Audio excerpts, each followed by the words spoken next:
Okay. Alrighty. We're alive and kicking.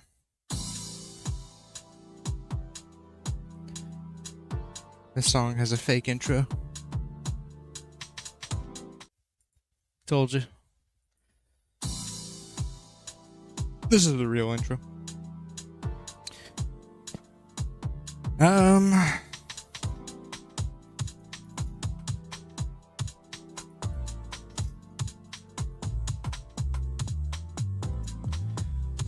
Today We are playing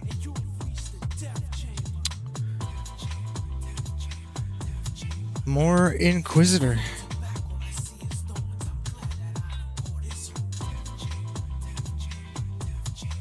Because that is what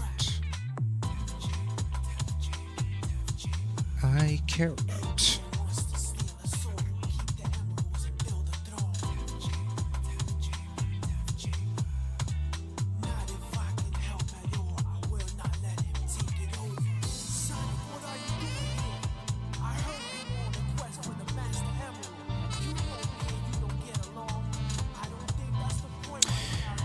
I care about Inquisitor.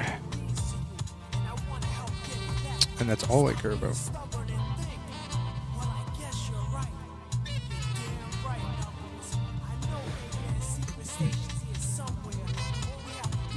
It's here.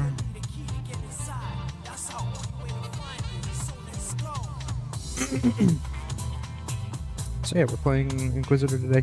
It's a nice chill game, and that's why I like it.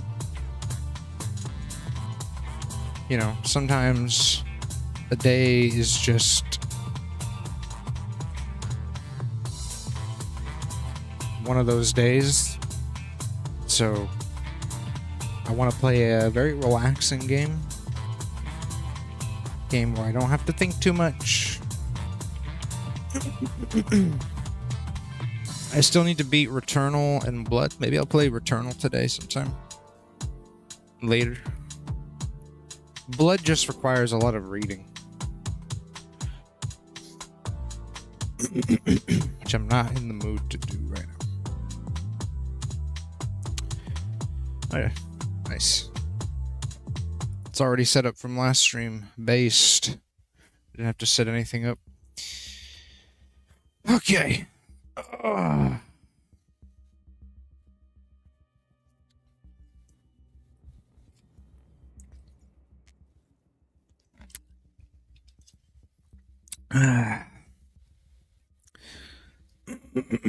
So I beat the game last time.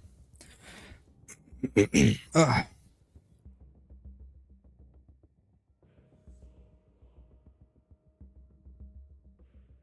apparently there's more stuff to do. So, any reason to keep playing this game, honestly, I will take it.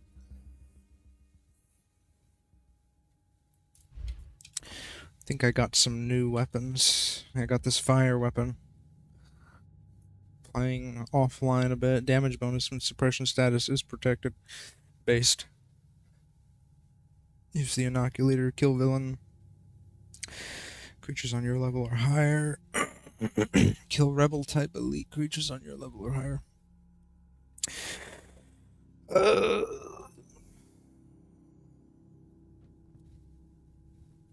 Yep. Just kind of going around. Doing things. What's up, Nix? Insane.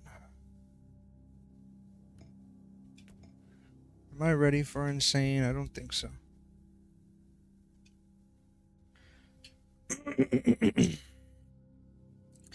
Oh, we got the Spain. My name is Sonic.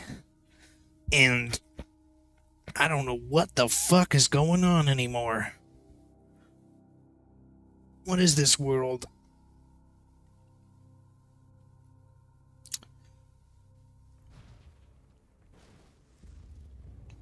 Hey, yo, we got weather effects. That's pretty cool. Throughout this entire time, I've never seen weather effects in this. Swamp. Got the new emote on deck with Nyx. Nice.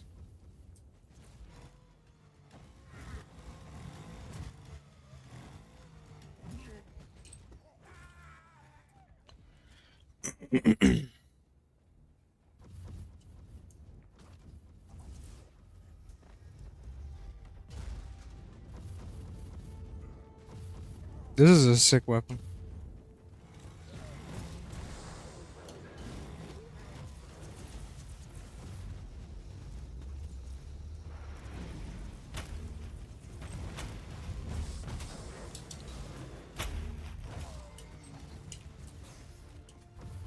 Flamethrower pistol.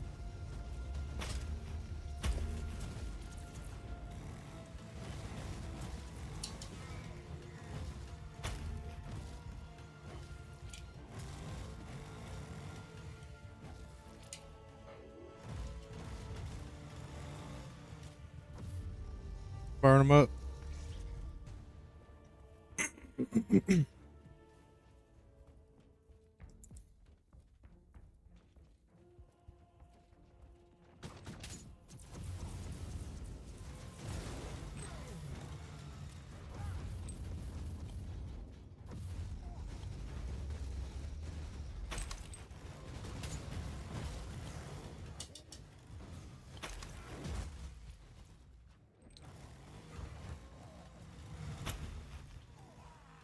Jesus Christ.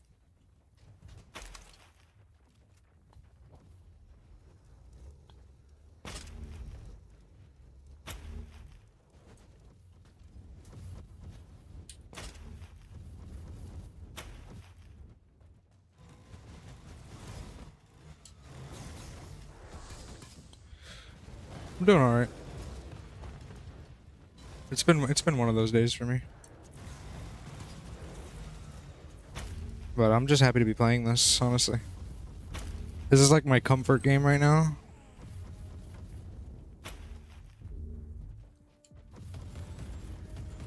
Jesus, melted him, bro.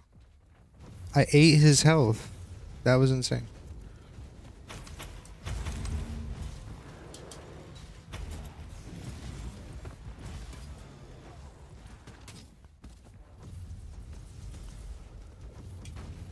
This and Fortnite have been my comfort games of recently.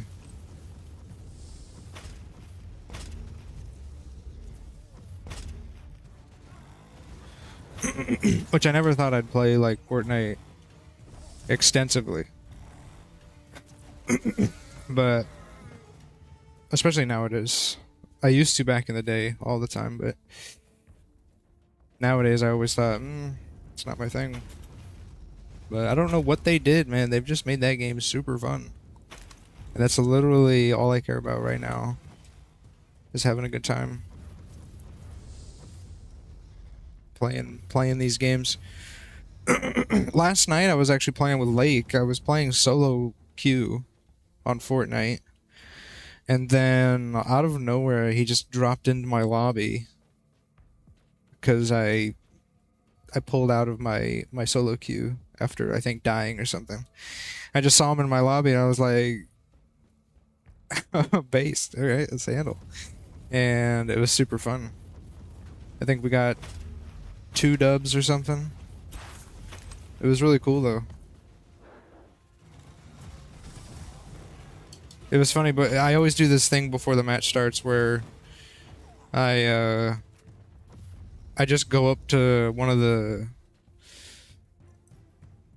Like, if I see a character that's emoting and it's a female, I just go up and crouch behind them and stare at their ass.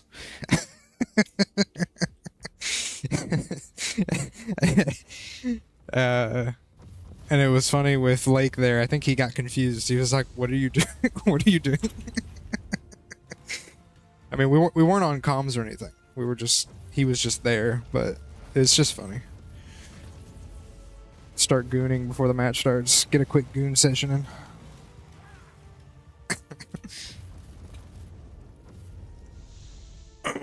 But yeah, some comfort games right now. I got, like I said earlier, I gotta beat Blood and Returnal, but I'm just like not feeling it right now. Returnal I might play, but I'm not feeling Blood because I have to do a lot of reading, which I'm usually fine with. It's just right now I'm not in the mood to like be loud and be reading and all that. What's funny though is Blood is like super fun. Blood is... If they had voice acting, I'd probably play a lot more. But it's kind of got a bit of charm to it with the like the non-voice acting. Let's hit this.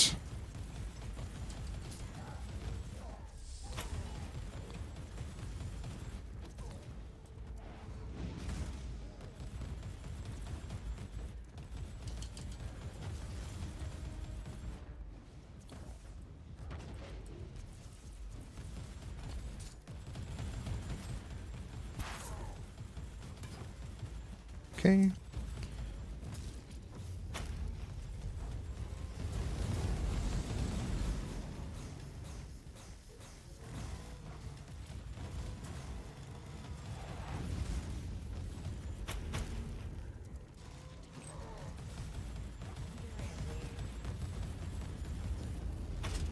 Jesus Christ. Whew. Fucking murdered them.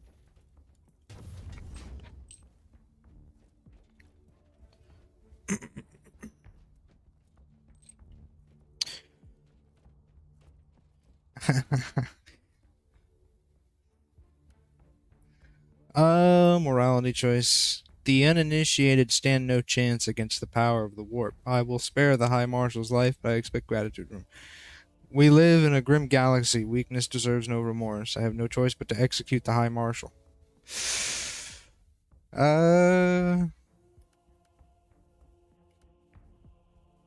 Radical. I'm a radical, bro. I'm not a Puritan. 100% radical. Any opportunity I get, I'm gonna choose radical. This is gonna be the radical sister. That's the vibe.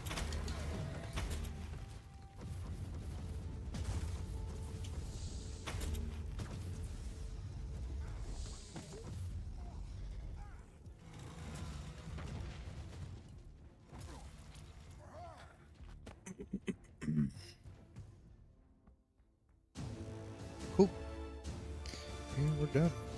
Collect my chest. Anything else? That was kind of a short mission.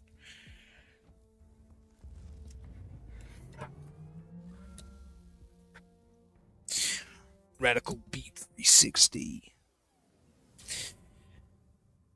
Oh, man. Oh.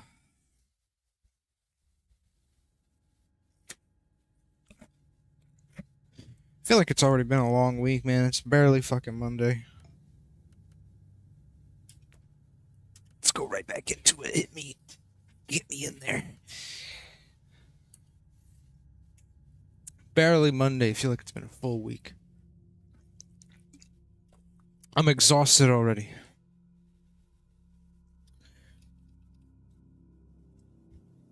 Tired.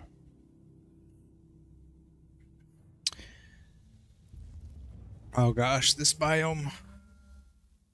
This biome was crazy when I played a long time ago. Let's see how I do now. It's just these guys. Bunch of nobodies.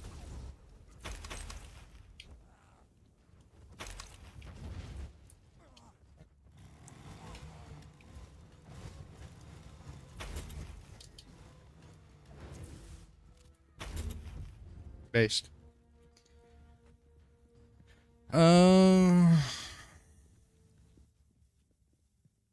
Guess we'll just keep going.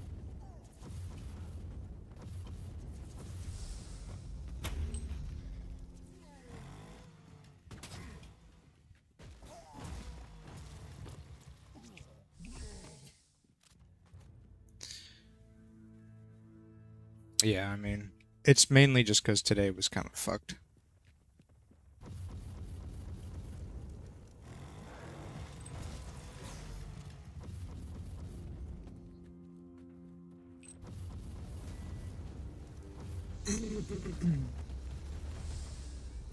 But, you know, if there's one thing that makes me feel better, it's talking about fucking games. Playing the comfort games.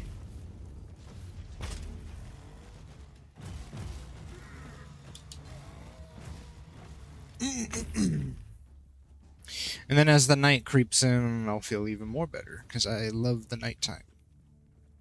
I live in the nighttime.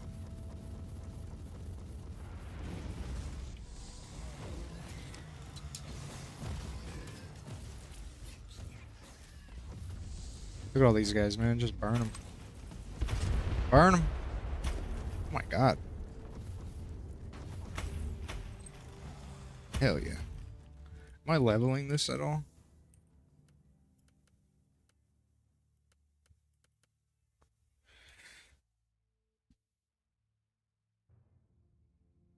No, I'm not.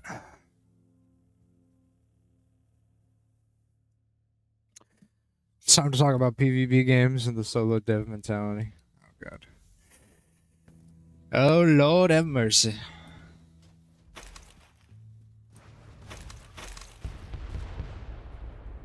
Well, PvP games are...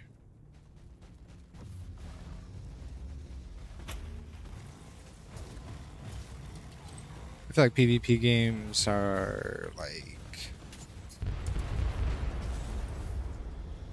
fine. If you want to call it that. Just got fucking gangbanged. Like, I think people hate on Fortnite way too much, man. That's what I think. And I used to be one of those people. Just fucking hate on Fortnite way too much. Like, there's a reason that shit is considered one of the GOATs in gaming.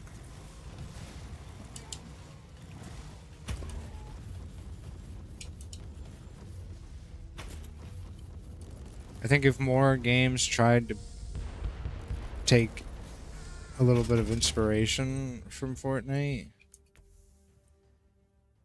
you'd probably just have a lot more games focused on fun, especially in the PvP side. You know? What's another game that you can play where you can have a jetpack, a shoulder-mounted turret, you know? Laser beam cannons, auto lock-on, fucking... Ooh, nice. There's no other game on the market that does what fucking Fortnite does, man. And it's a fucking crying shame. Because it's like, why not? Why can't I go into a PvP game and just be stupid for like the next 30 minutes? Why does it have to be serious all the time?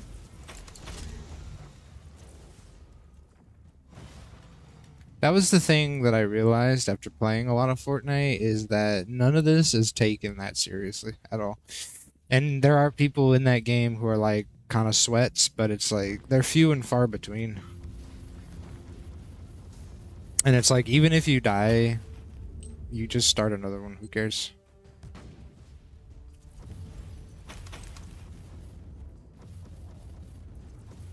Start another round, re-up.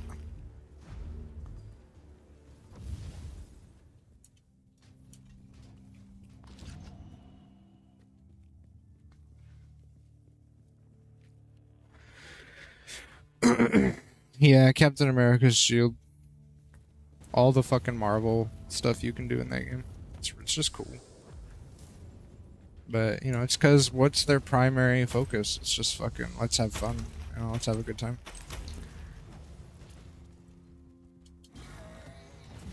And they understand that you're not here, you're not in this game to lock in for like the next 30 minutes. You might be here for the next 10, and you could easily get a 10-minute kind of like match in.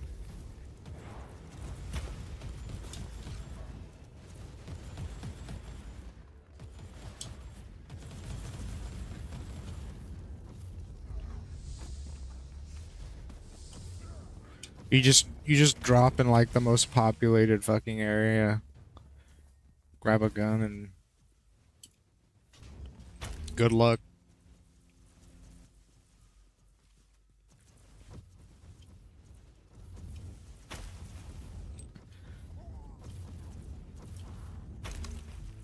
Apparently that's heresy.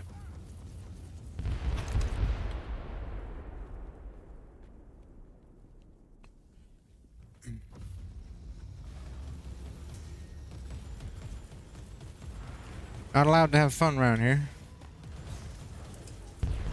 Not around these parts.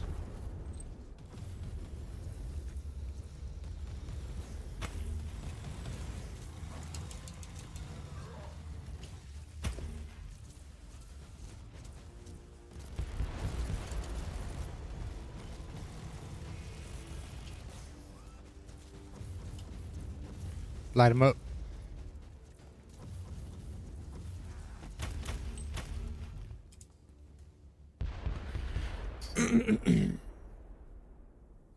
The get high and chill game, I think that's majority of games, Nix. Whether you want to believe it or not. I'd say majority of game, like, potheads don't discriminate. Potheads don't discriminate in what game they get high to and play. They'll play Call of Duty. They'll get high and play Call of Duty. They'll get high and play Gears of War. I bet you there's people who get high and play Counter-Strike and Valorant.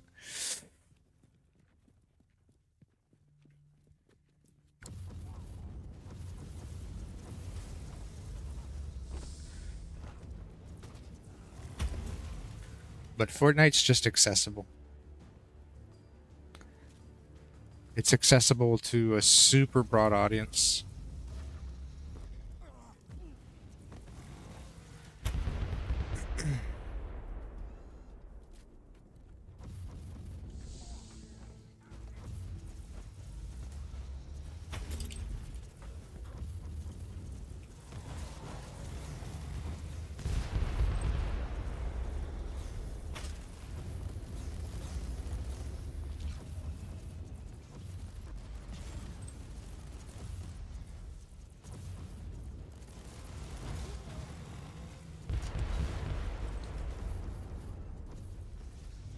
Hell yeah. Fucking powerful today. Alright, we're done. Another Poggers mission. In the tubes. In the tubes. Look at that face. That's a battle sister right there. Hell yeah.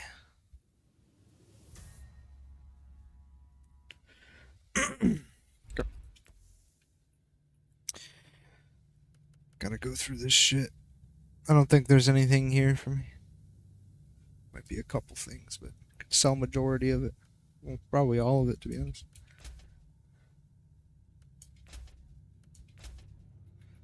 Yep.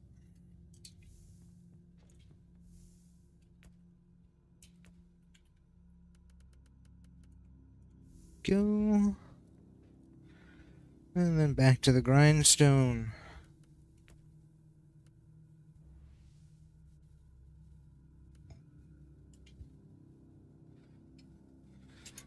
Imagine if 50% of the Fortnite community was sweating. Well, they have a ranked queue. So, I mean, technically you could go and sweat if you wanted to. Sweat your rank, you know what I mean? But it's like, who cares? It's more fun to be in a non-ranked lobby.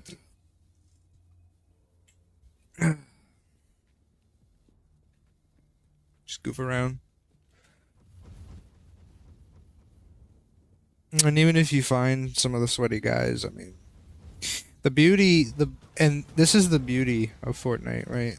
It's the uncertainty. There's so many levels of, like, not necessarily randomness, but it's like you might be like a super sweaty guy, but then you come across this super casual player who just has like the insta-lock Iron Man gauntlets or something. So he doesn't have to aim, really. He can just kind of point in your direction and piss on you. It's like, talk about evening the odds.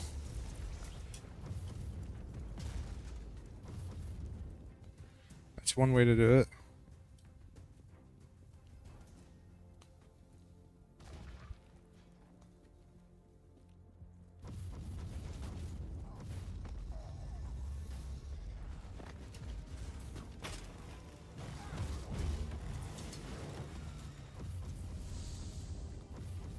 It's that kind of level of uncertainty that really appeals to the casual audience, that people like from Diabolical would absolutely hate. But then again, the games that they like will never be super popular. Not every game needs to be super popular, but if you're a studio that wants to appeal to the casual audience, you should be taking notes, for sure.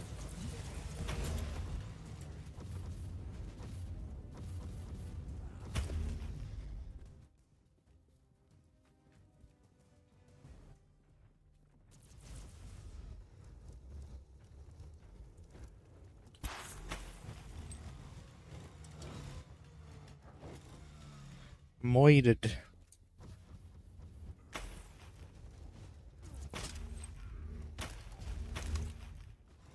Goddamn, dude, this flamethrower is fucking kick-ass.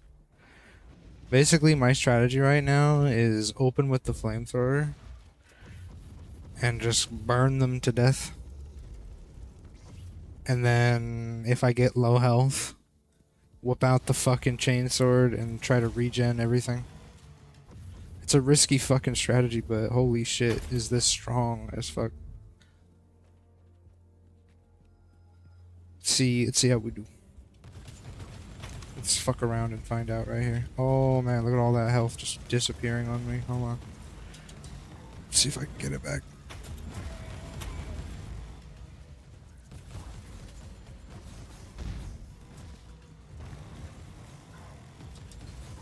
I gotta take care of these fucking space marines. Come on, get up. Go. Oh, look at that full regen. I gotta focus up. Start killing enemies.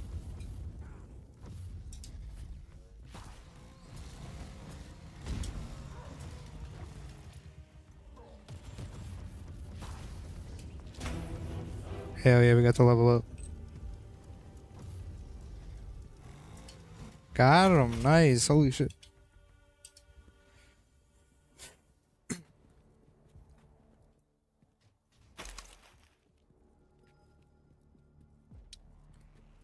Let me go this way.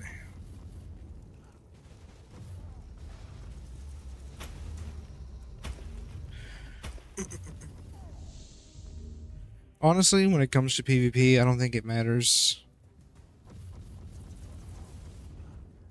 if people want to do what Fortnite does or not.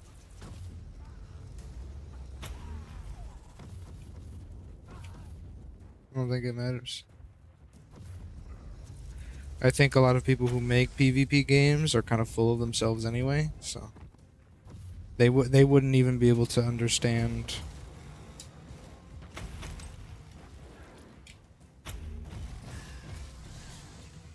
why a game like that is massively popular with a casual audience.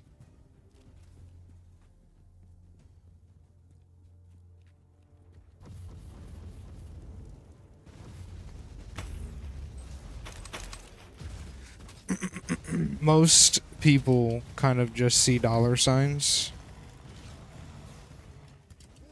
They see an online games as a service and they think Battle Pass, which they don't understand that the reason that game is very profitable is because of the accessibility of it.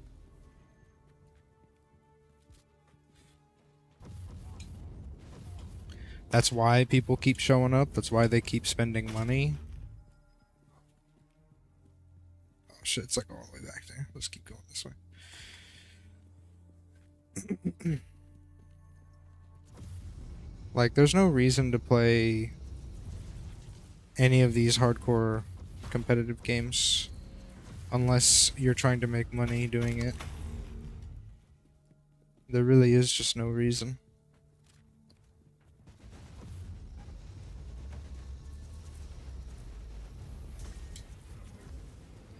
There's no reason to go do a second job unless you're getting paid on the real, though.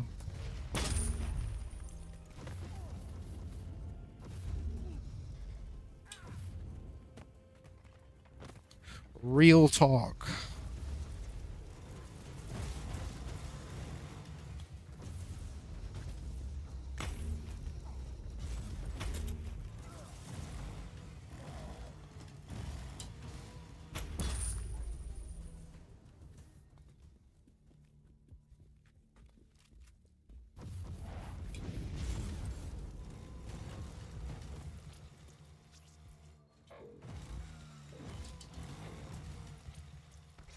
Hell yeah.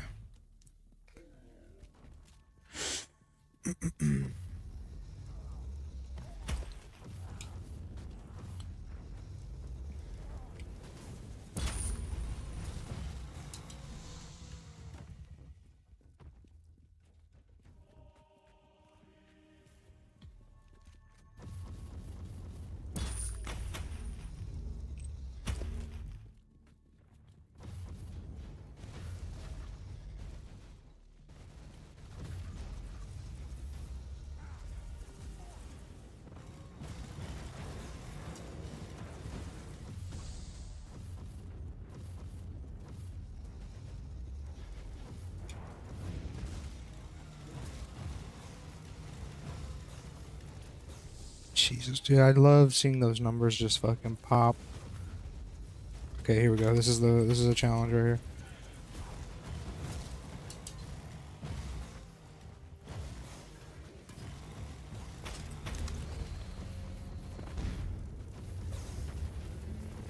Burn him. Burn him. Bo, burn him.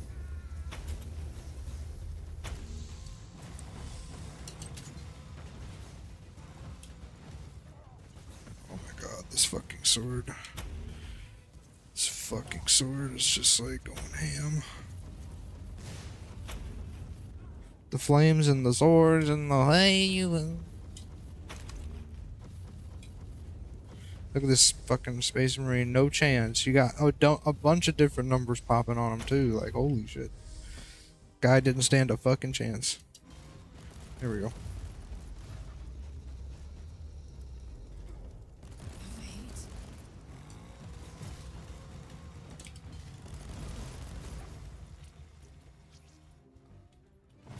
Boom. That's why it kills sweats when you tell them they won't be Shroud one day. It's true. Well, I mean, that's the problem, man. They're all just wannabes.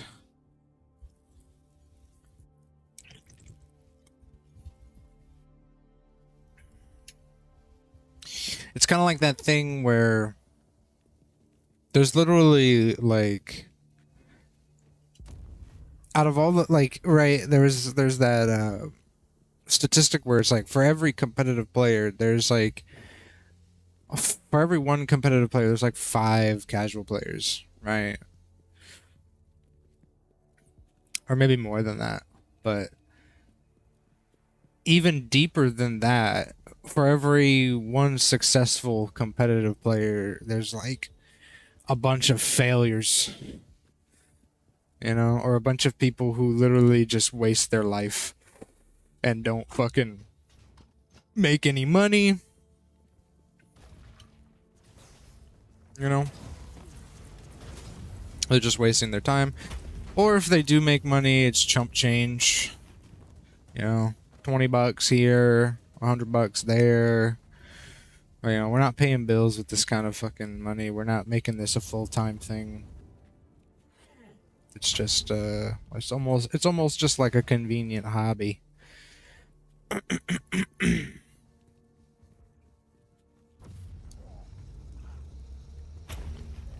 So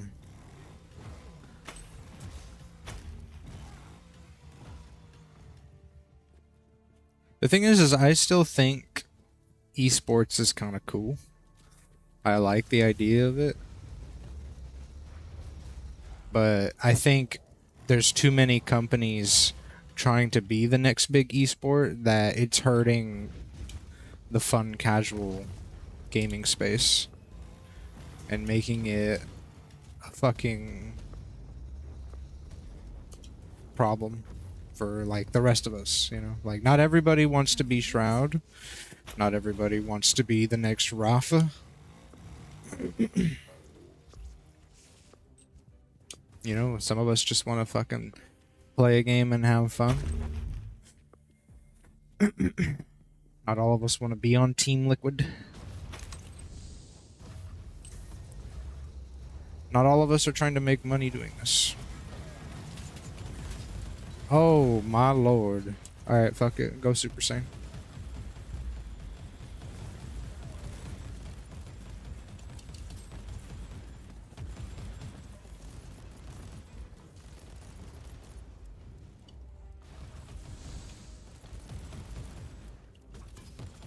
Holy shit. Back out. Inoculate.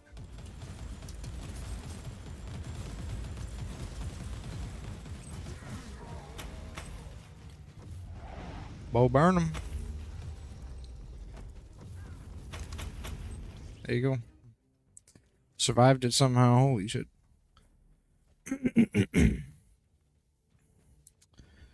They can't get good enough. It's just a darn shame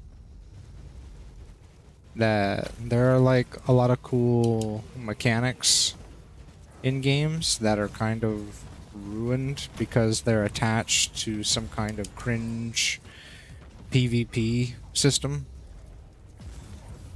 Like there's a lot of games in PvP that are cool, but because they're PvP, you just don't want to play them.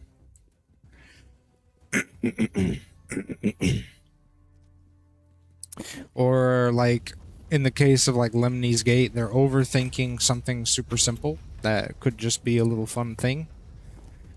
Right? Like imagine if Warhammer Space Marine 2 overthought the PvP in that game. It would have just been stupid. There's a ranked, there's this elaborate game mode.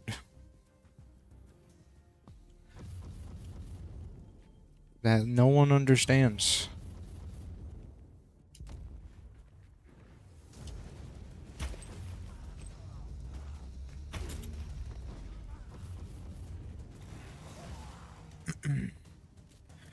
Sometimes even in PvP, the simpler the better. Less is more.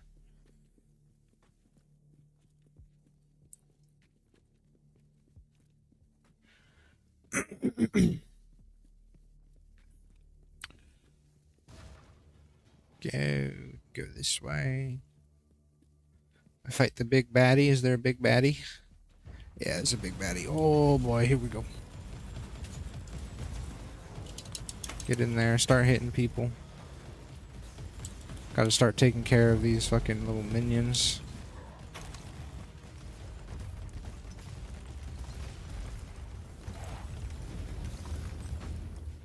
Just gotta take care of all the minions first.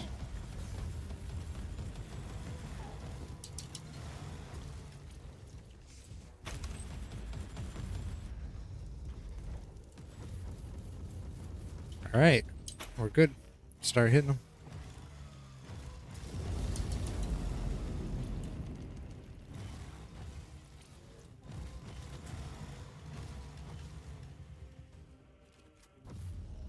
Bo Burnham.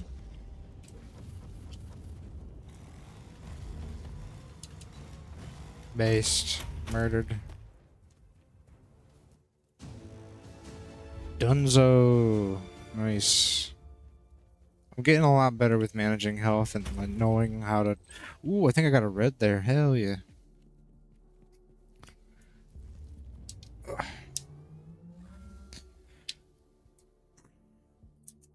But yeah, with PvP, man, people just overthink things because of the esports stuff, because they want to monetize it so hard. That's the sad part about like Rogue. It's almost a thing that deserves to be simple because it'll be so much more fun.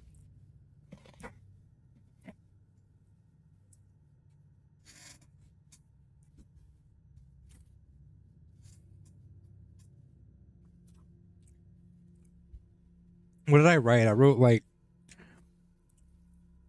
PvP doesn't have to revolutionize anything. We gotta stop abusing the word innovation.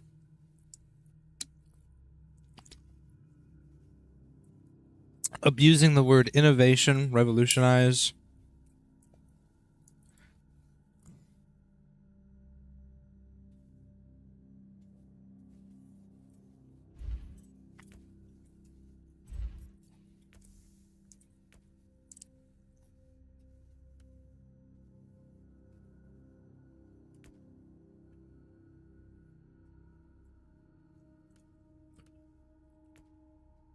How do I upgrade this? Maybe I need to do more stuff.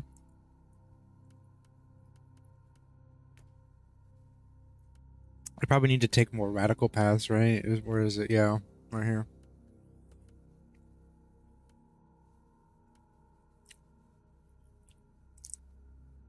Keep going down the radical path. Soul Harvest Ritual, Blood Focus, and Radical Istvanism on the radical path. Skill tree, even Demon Forged item enchantments. Oh, bro, that's gonna be so cool.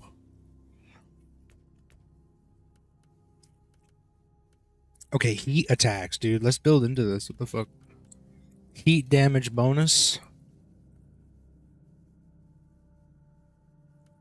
Heat damage bonus. Let's start building into heat. I'm liking the heat.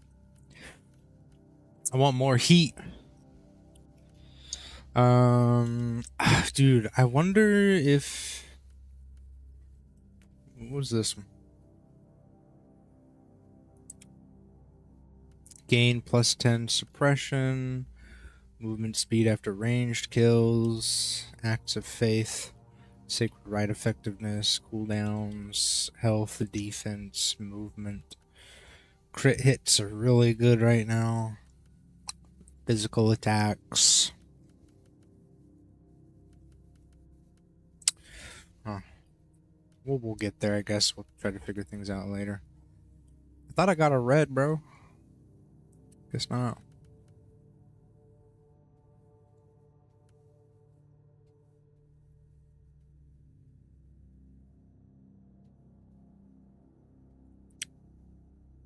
It looked like I got a red, I guess not.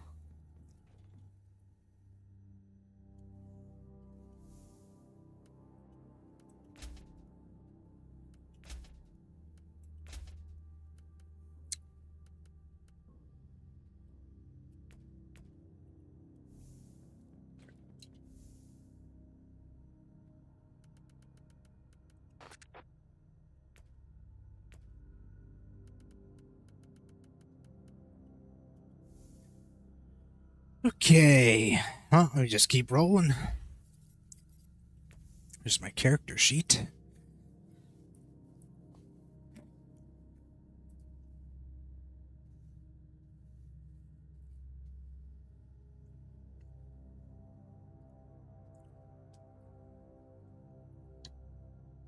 Increased movement speed, increased maximum movement speed.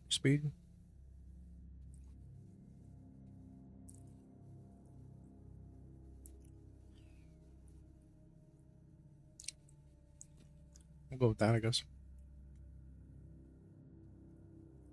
How many levels are there? Oh, there's 100 levels. Wow.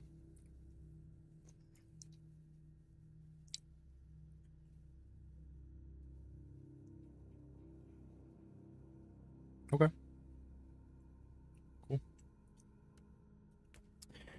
Perks. Plus 1% supreme critical hit chance and plus 1 critical hit strength for 5 seconds on kill stacks up to 10 times. That's really good. Plus 60% melee damage bonus when surrounded. Adds vulnerability stacked to the target based on the damage type on critical hit. Can I change this to something fire-based?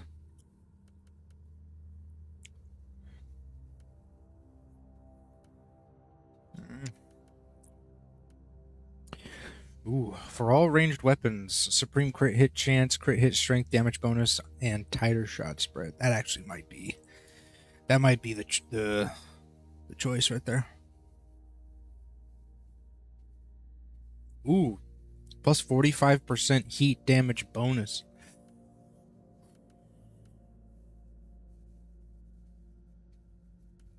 Damn. Let's go with that. Ooh, damn. Hold on. Look at my heat damage over there on offense at the bottom on the right side, dude. It goes from 6% to plus 51% heat damage bonus. That's going to be crazy. I'm going to be a monster with my fire, man.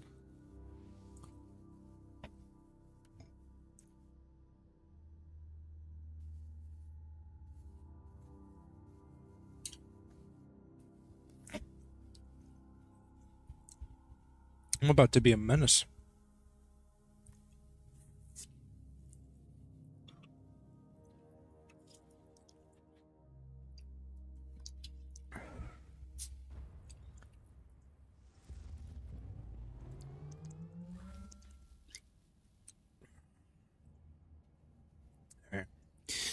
see how we do it. See how it feels.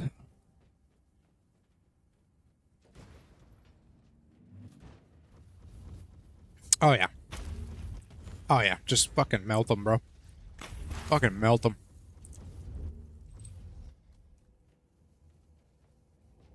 Plus the overheat is less. Get out of here. Get out of here, man. Forget about it. Let me check. Have I leveled it yet? No. Still got a bit to go.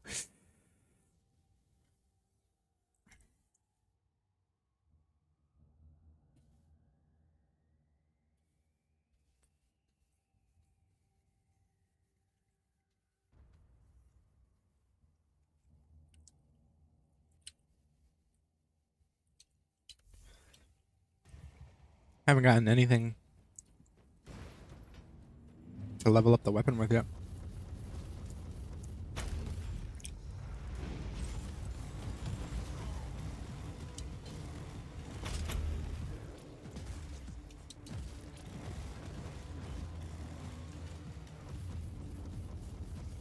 Hell yeah.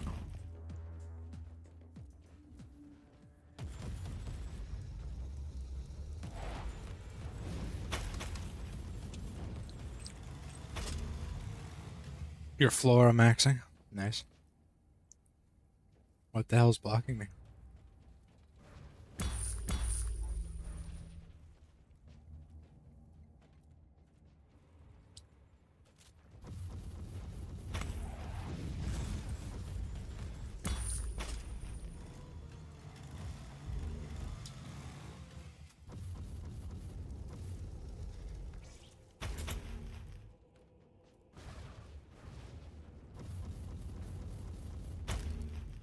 Oh my god, all the speed I get from kills. Dude, that's crazy.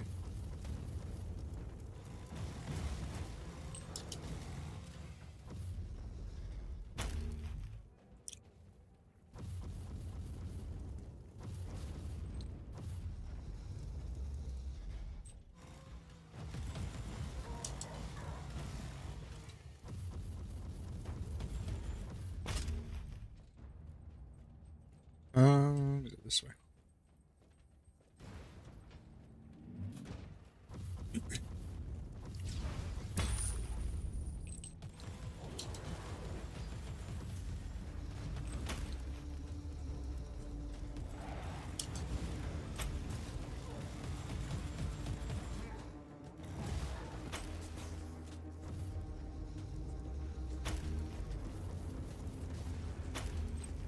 It might be time to raise the difficulty a little bit again, but we'll have to see.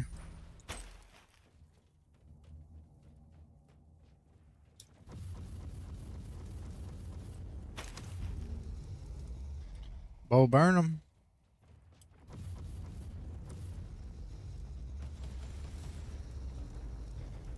I can't believe I am not generating any heat from that. That is such a good fucking perk for this shit.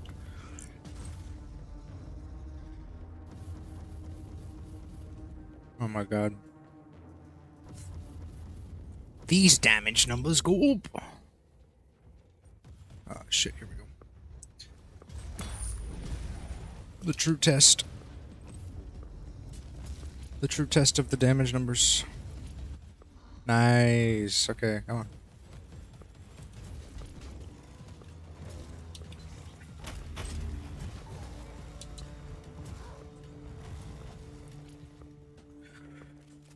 Burn him. Oh, wow. Annihilated.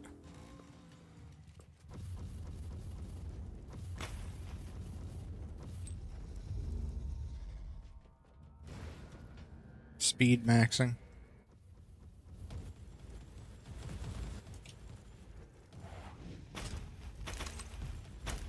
Dude, I wasn't even shooting the other Space Marine. He just fucking ate it. Yo, what's up, Rex?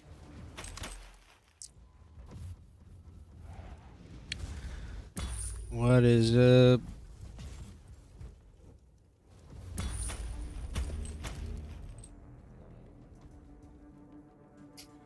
We're Inquisitor maxing right now.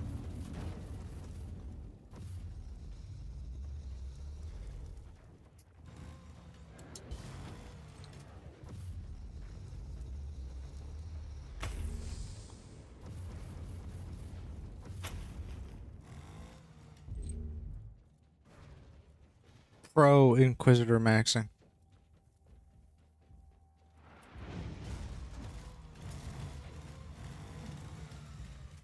Burn, baby, burn.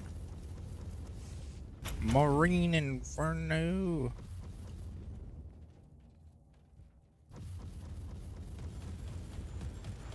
Bro, you want to try that against me? You get fucking annihilated. Oh my lord.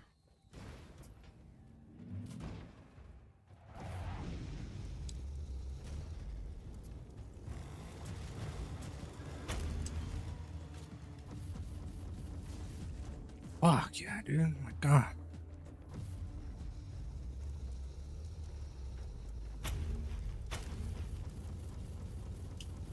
I think I know what's going on. I need to apply the burn, the hard burn with the shots, and then flamethrower the Space Marines. There you go. Apply the hard burn, hit them with the flamethrower, and then boom, they just melt. I don't really have to do anything after that.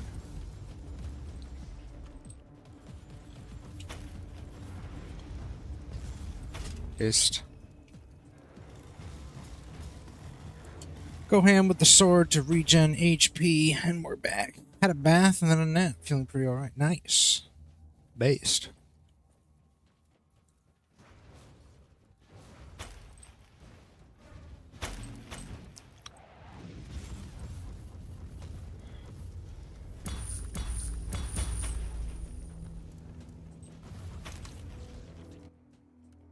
How we doing? Still not leveling it. Fuck.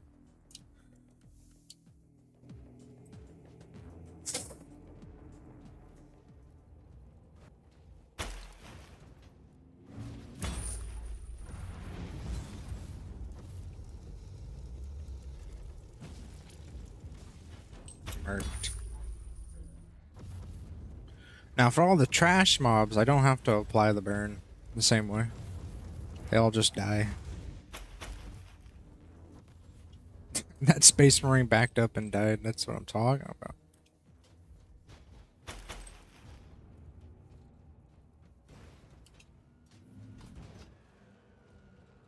Alright. Mini boss? Hell yeah. Alright, it's time to go Super Saiyan.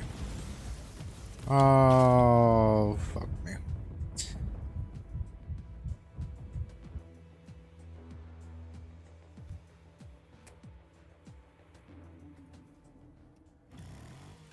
Got hardcore jumped. Alright. We gotta take them all down, kind of one by one here. There you go. Slowly peel away the Space Marine peeps. The Space Marines are all together. That's a fucking nightmare. Okay, we're gonna hit them where it hurts.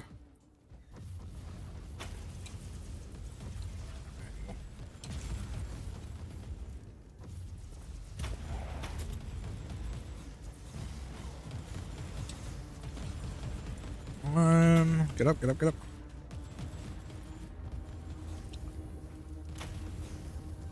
Start burning them. Just start burning them. There you go.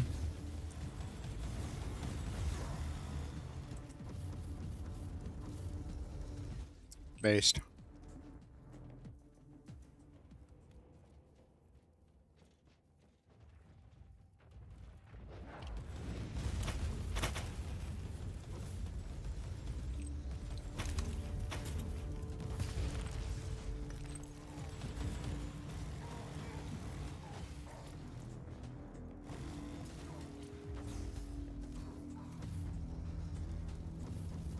There you go. Easy peasy.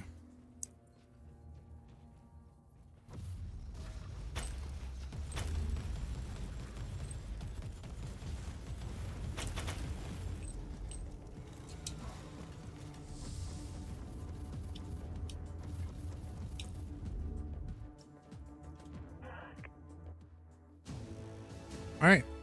Easy. Quick little mission there, nice.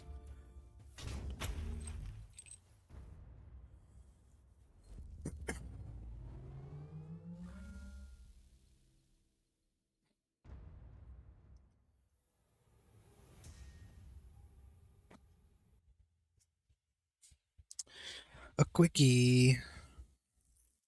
Quickie mission. Alright, what do we got? What do we got? Ayo, we got an orange. That's what I'm talking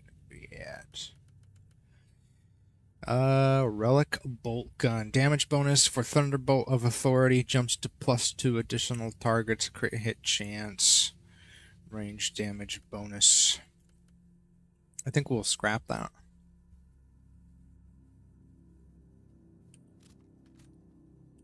Has higher quality than my Sacred Slaughter, but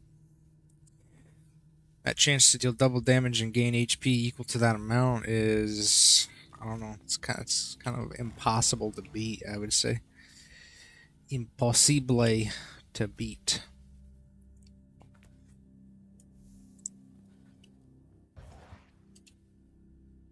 Cool.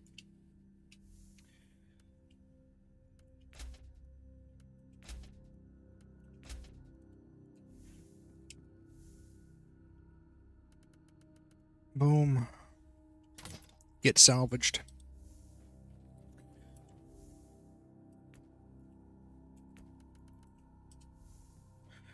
Can I upgrade anything here? I can.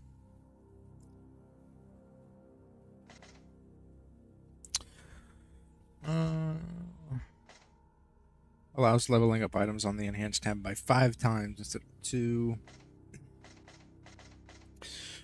Decrease credit cost. Let's go with this one. So, what does that mean? Enchantments. Here. Let's pull some stuff off of me. See what we can do here.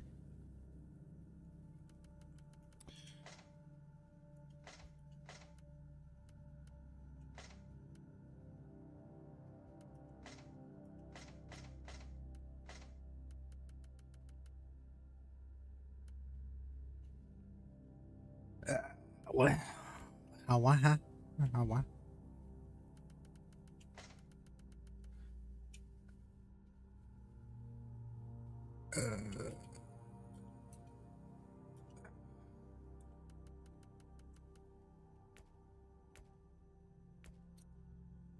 Forging. Add +1 socket.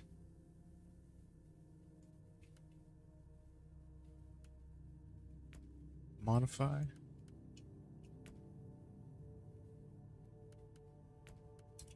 Can modify this. Physical damage bonus. +37% gained on hit. Reroll values. 5 to 10%. Oh, that's why it's so good. It's almost at the max. Damn. Damn. These are actually some good rolls. The damage on 147. Almost max deflect. Almost max percentage chance to deal double damage.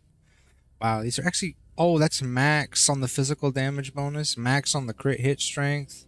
Almost near max suppression gain on hit. This is actually an insanely good fucking weapon. Oh, there's the enhance. Okay, hold on. I can't enhance that one.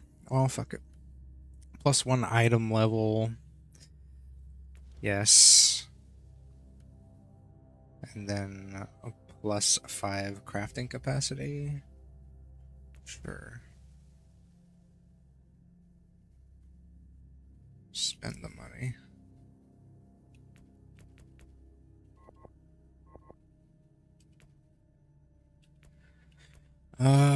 So don't really want to do anything with that.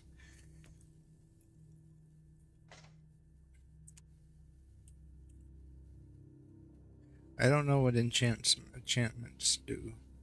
So forging. Socketing. Add one socket. Are you sure you want to fuse a new socket? Yes. Nice. And then we can do the same with this one. Yes. And then now we can go over here and grab one of these. Plus 12% damage bonus and melee. Why is this here? This needs to go down here.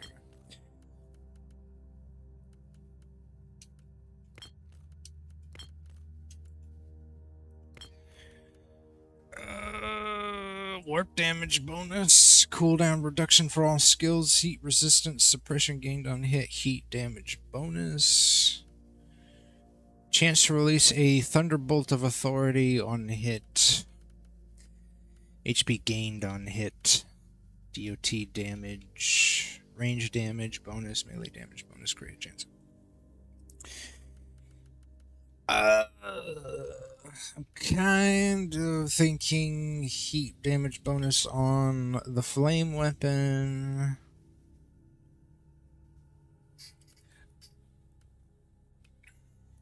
And then, yeah, 12 HP on hit on the melee weapon would probably be best.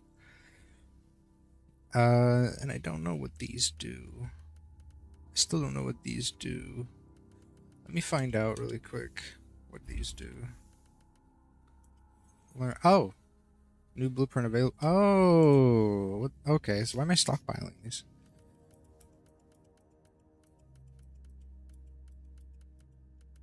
These are just things. These are like recipes.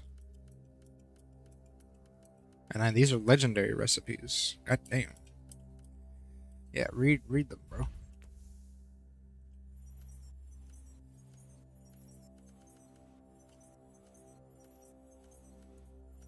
Then I guess I can sell the duplicates, which makes sense.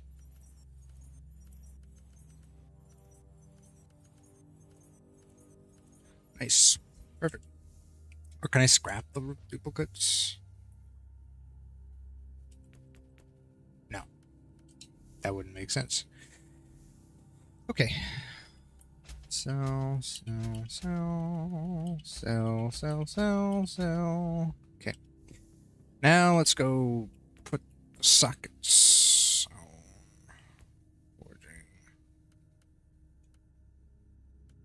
Empty socket. So this one's gonna get the HP gained on hit. Oops. Perfect. This one's going to get the... Wait. Oh, I can put... Oh, wait, did I grab two? I might have grabbed two.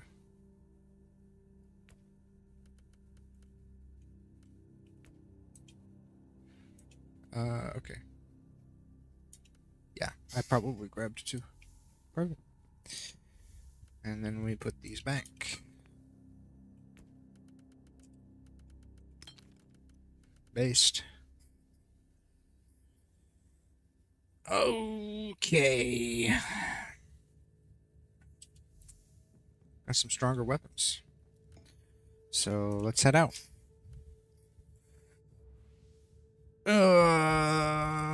Am I ready for a higher difficulty? I think so. Got some socketed weapons. Got some massive upgrades to my damage output. This might be good. This might be bad.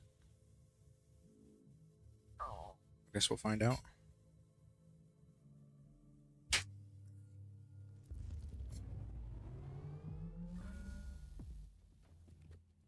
I did not equip any of my weapons based. There we go. Oh yeah, no, we're good. Now we're good. This is where I need to be for sure.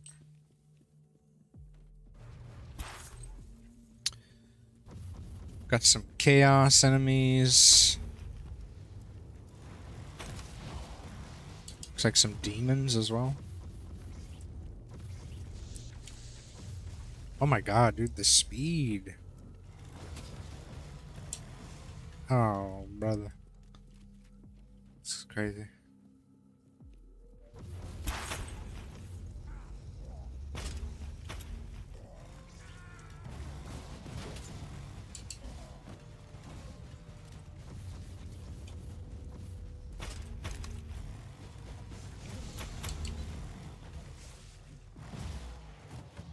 don't you back that ass up.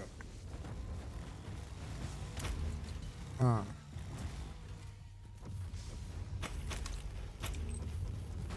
Crazy. The damage. The fucking damage output right now is top tier. Magnifique. We're hitting breakpoints right now.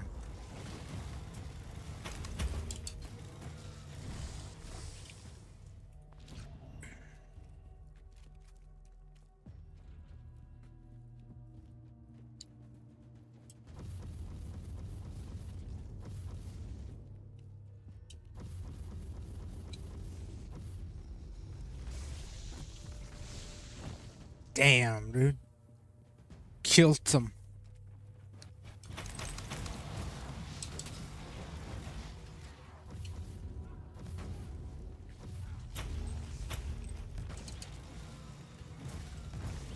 Crazy. Oh, shit. That guy must suicide bomb. Drops the burn on me. Hardcore. No worries. Back.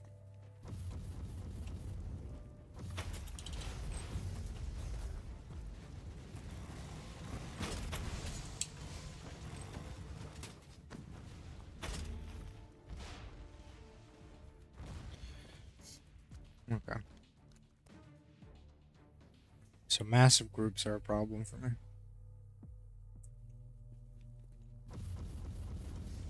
I need to do like massive dispatch if I go in, or just fucking hang back, peel them one by one like so. There. Okay, yeah. See, he suicide bombs. Okay.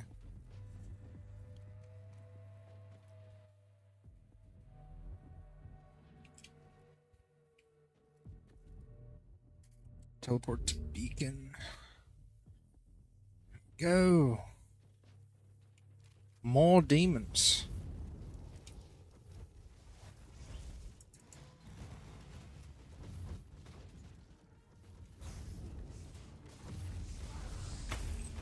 Okay, okay.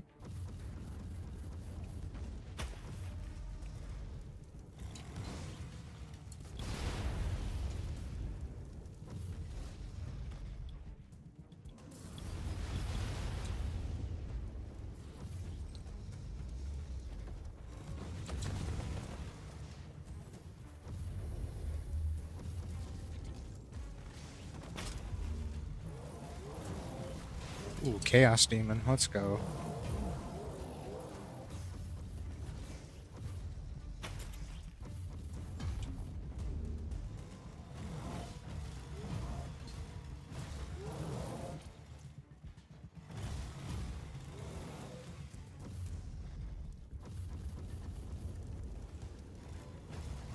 Hell yeah.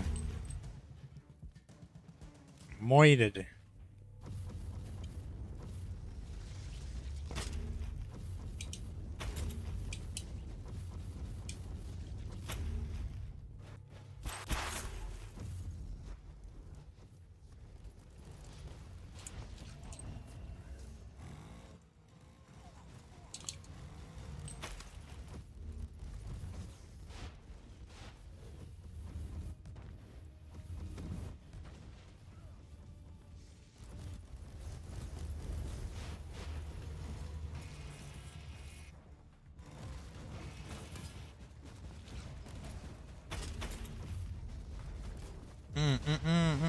Come on. There we go.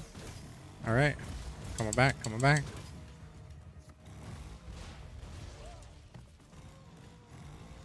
It's because this is fucking rockets, dude. Fuck that. There we go.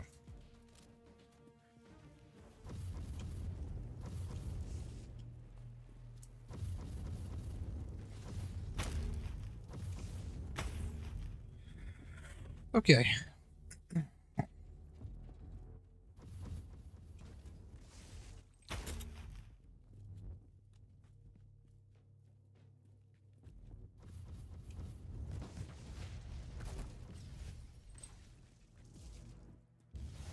Fuck.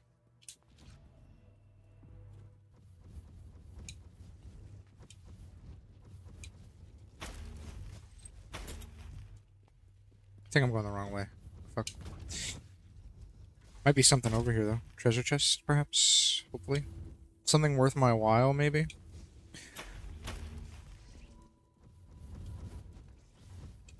Oh my god. This, I swear these flames are the best AoE weapon. No reason to use anything else.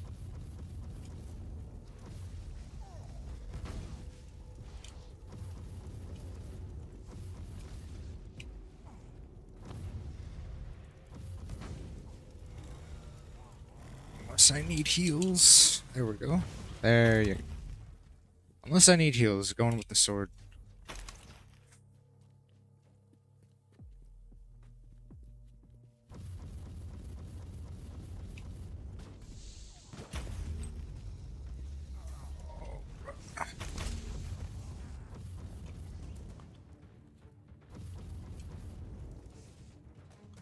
Yeah, AoEs in most games, right, are cool.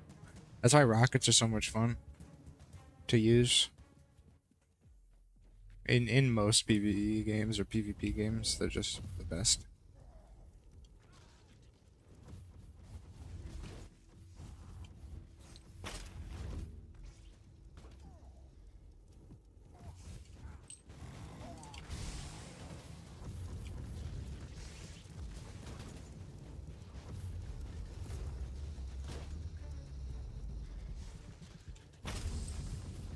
Hell yeah.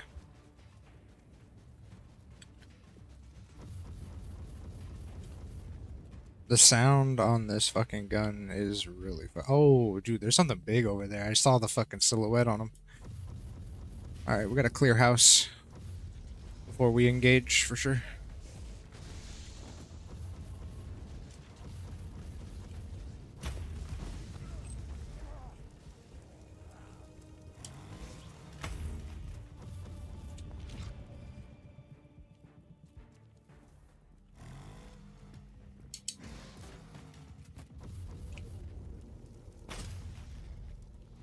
Oh, hit me with the gas, man.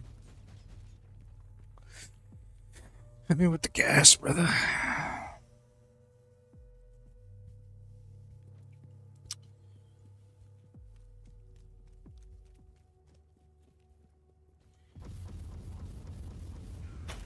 Fuck him. Oh, burn him. Alright, I think we're ready to face the boss. Here we go. Keeper of the Armory. Oh, brother. He's about to get eaten. Let's go. What do I want to do? Fuck that. Fuck that. Alright, let's dig in.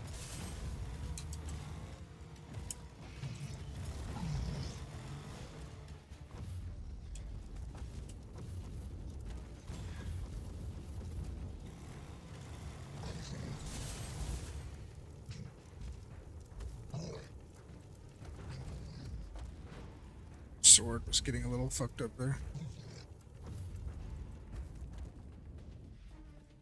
What's going on there? What? I think he's is he stuck? I think he's stuck. Okay, there we go. I was about to say like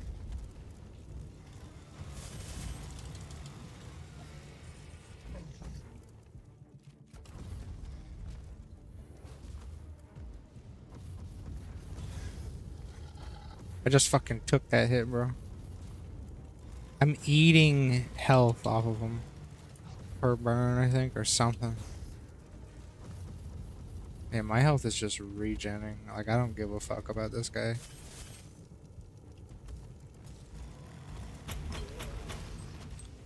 Fuck yeah.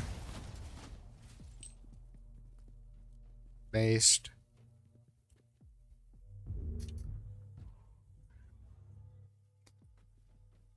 Okay.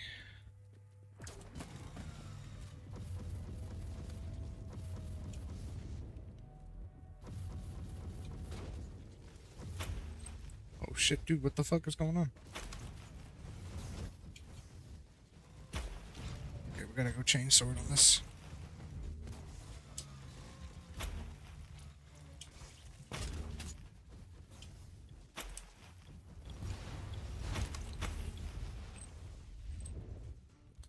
What's going on? Am I being timed? Is shit's gonna blow up or something?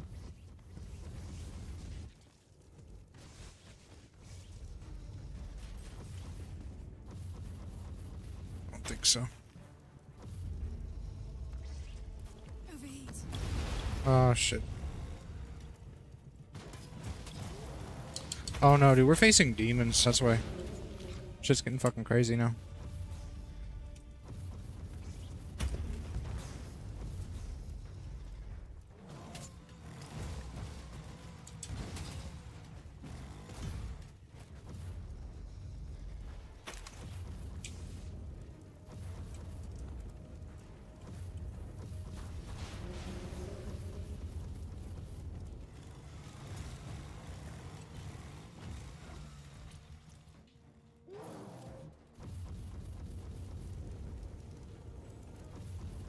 Got him. I got him. How am I doing on that? Is it leveling at all? No, I have no idea how that's gonna level, but whatever.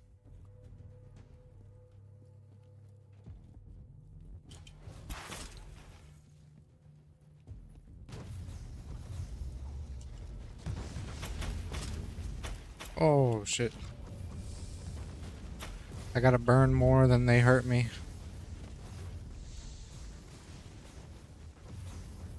Oh man. Crazy. Crazy. Get me back in there, coach. This fucking red hue is kind of annoying. They didn't have to make it this fucking weird looking.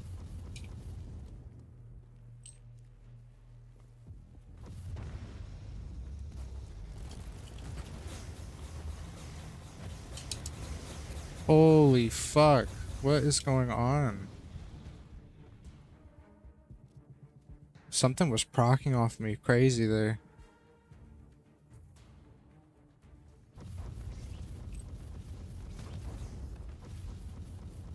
I don't know what that was, because they ain't doing it anymore. Overheat.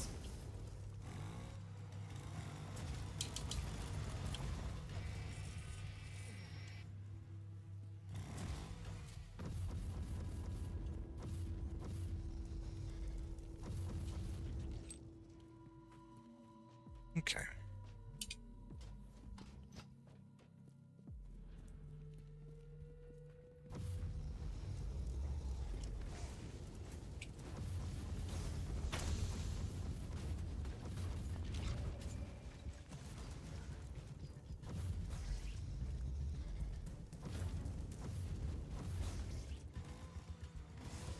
There we go. Gotta stop fucking going in so hard. Gotta open with the burst. And then hit them with the flamethrower. If they get too close.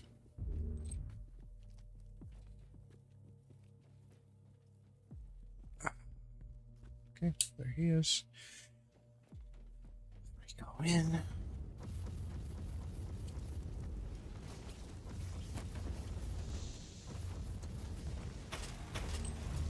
No, don't enter the fire. Hell yeah.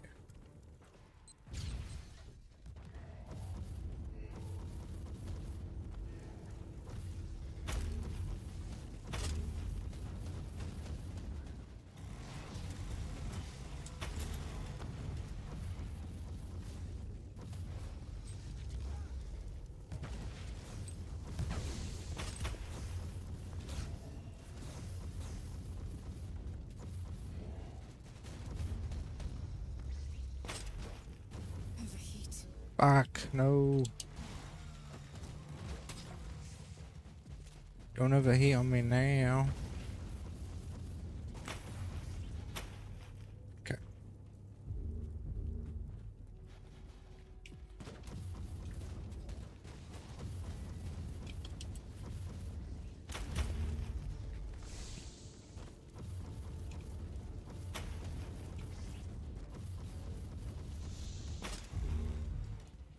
Nice.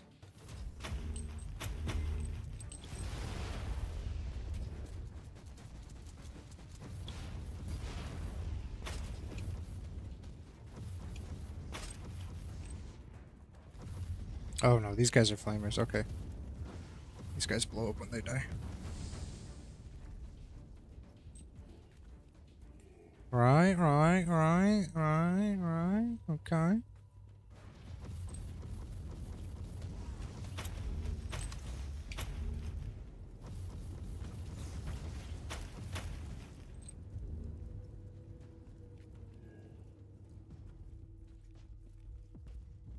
Hey yo, who the fuck is this guy? By the Skull Throne. I don't know who he is, but he about to die. Oh, whoa. Yo, he died so fast. What the fuck? Based. He fucking ate dick so hard. I had thought that was gonna be a challenge. For a millisecond, I was like, here we go. Nah. What's up, Bells? What is up, Bells? Mm. Mm.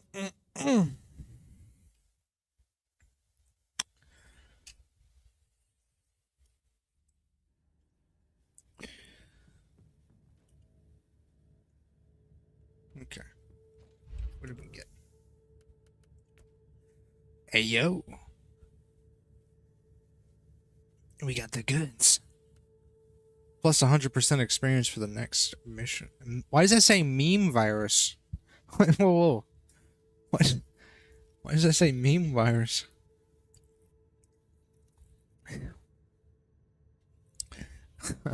The fuck? Is this a joke to you?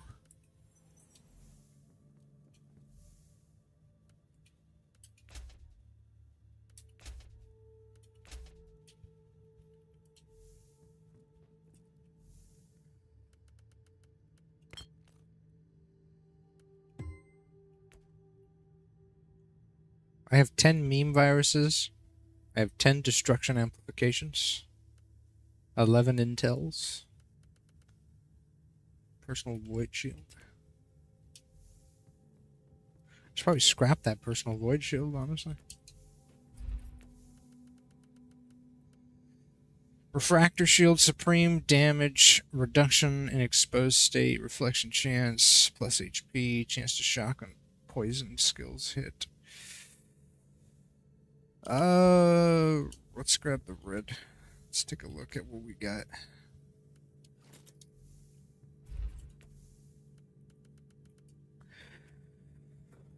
Movement speed when suppression status is protected. Chance to release Thunderbolt on hit taken. Warp resistance, heat damage bonus. Okay, yep. Chance to shock on burning skill hit. Yeah, we're swapping. We're swapping. This is the based. And we'll scrap this. Oops, nope. Scrap it. Boom. Can modify this. Let's take a look at the values. Kind of on the low end with movement speed, but we can't change that. Kind of on the low end with the Thunderbolt stuff. Kind of on the low end with warp resistance. Kind of on the low end with heat damage bonus. Let's do this one. Hey, yo, I got max roll, bro. The max roll on the heat damage bonus. Let's fucking go. Let's fucking go. Okay. That's so based. I don't even care. That's it. We're done. We can apply a socket to this, can't we? We can. Let's do it. Yeah. Let's go. Let's see what sockets we got.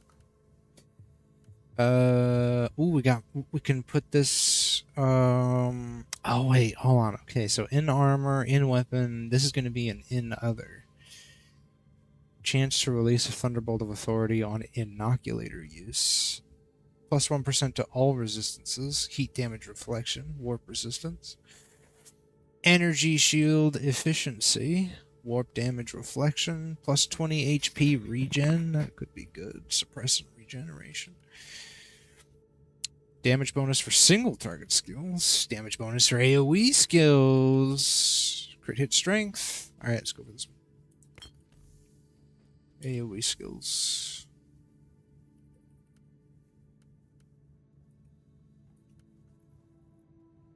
Boom. Okay. And what's nice is we can remove them at will. We don't even have to spend any money. We just remove them. Based. Okay. We got 3 socketed items. Pretty based. I think it's time to make... Actually, no. This red... Wait, what happened to my armor? Why doesn't my armor look all cool? Wait a minute. Something happened to... Oh, is it a new... Right. Okay, we got a new... armor set. That's what happened. Okay. Switch material groups.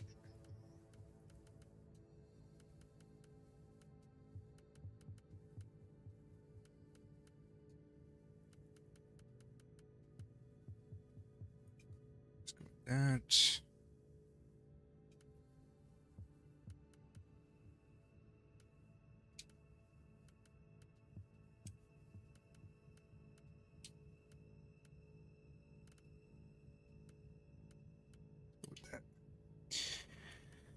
Color. Let's look at... Is the color not changing? Oh wait, let's fuck with this. Pull back on the grime. We want pristine items. Pristine items. Base part. It's not changing the color for some reason. Am I tripping?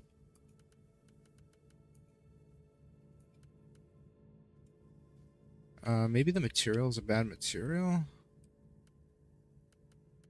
Okay, there we go. It's kind of coming through. Kind of coming through. Okay, yeah, it's just bad materials. Go with that. There we go. Let's go with a red. Hard red. There we go. I like that. And then base part.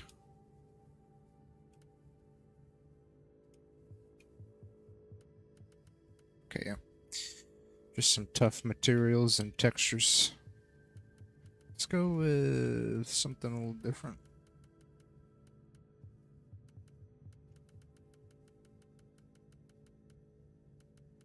Oh, black. Fuck it. Red on black. This bitch looking dope. Okay. Apply. Yes. And then I don't care about this because this is an orange. Alright. Let's see. Awakening Uther's Secret. Have I done everything I need to do? Yes. I should do a Void Crusade. There's PvP. PvP victories yield plus 10 to 15 fate. Where the fuck is the PvP? The hell? There's fucking PvP in this game? Oh wait, isn't it like...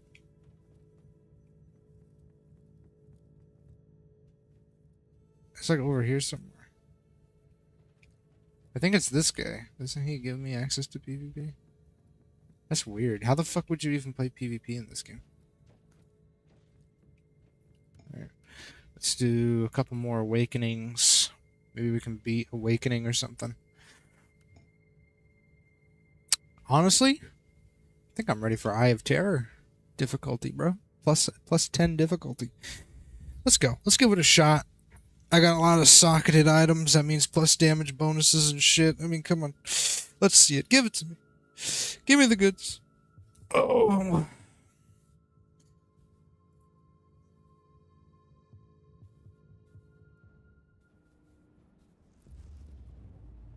What is this?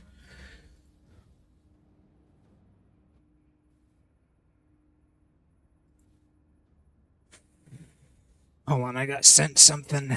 What does this say? What does this say?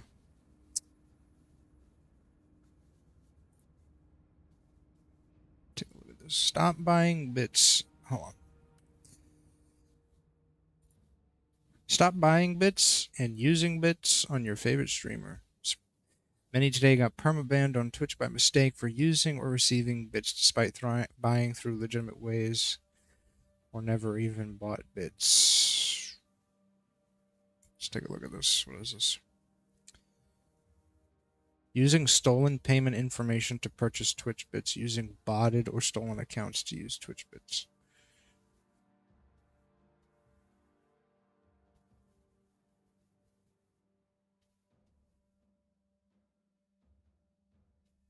Dude, that's weird.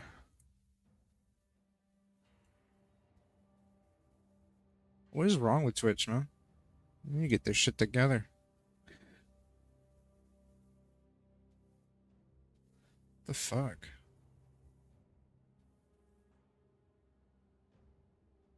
They're like, they're so fucking good at punishing people for their mistakes. It's fucking hilarious. What a bunch of fucking whack-ass companies. Twitch banned me, I fucking dare you. I'll just go to another fucking streaming service, you bunch of fucking losers.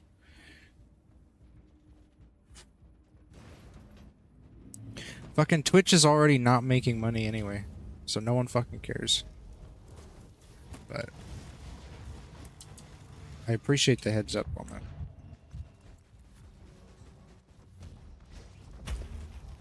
It's just weird that fucking Twitch is so bad.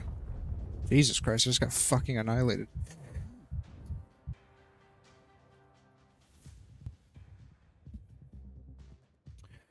Disable bits, fix the issue, don't randomly ban people. Hold on. Yeah, Bells, thank you. Gaming. The rat's kidding. No, I'm not kidding. I dare Twitch to fucking ban me. Honestly. I'm already streaming on YouTube, Twitch. So, I mean, you wouldn't be ruining much of anything.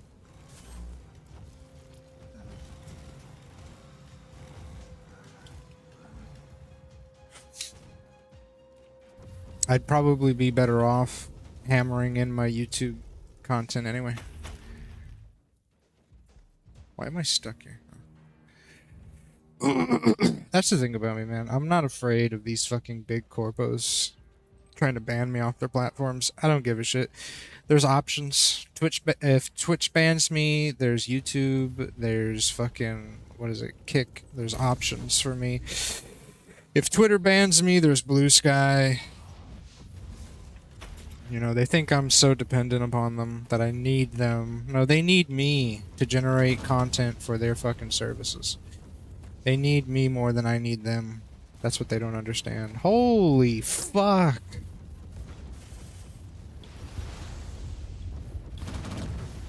Oh, Lord have mercy. I'm burning the fuck out of them, though, I tell you what. Get in there. Hell yeah.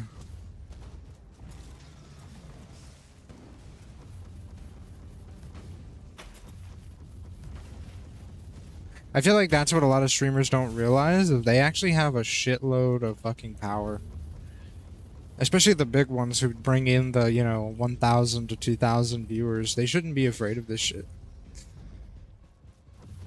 Literally, Twitch needs you way more than they realize.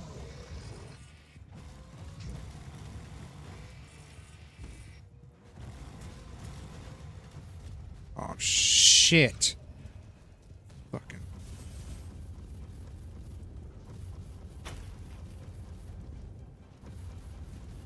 Okay. Go. Go ham.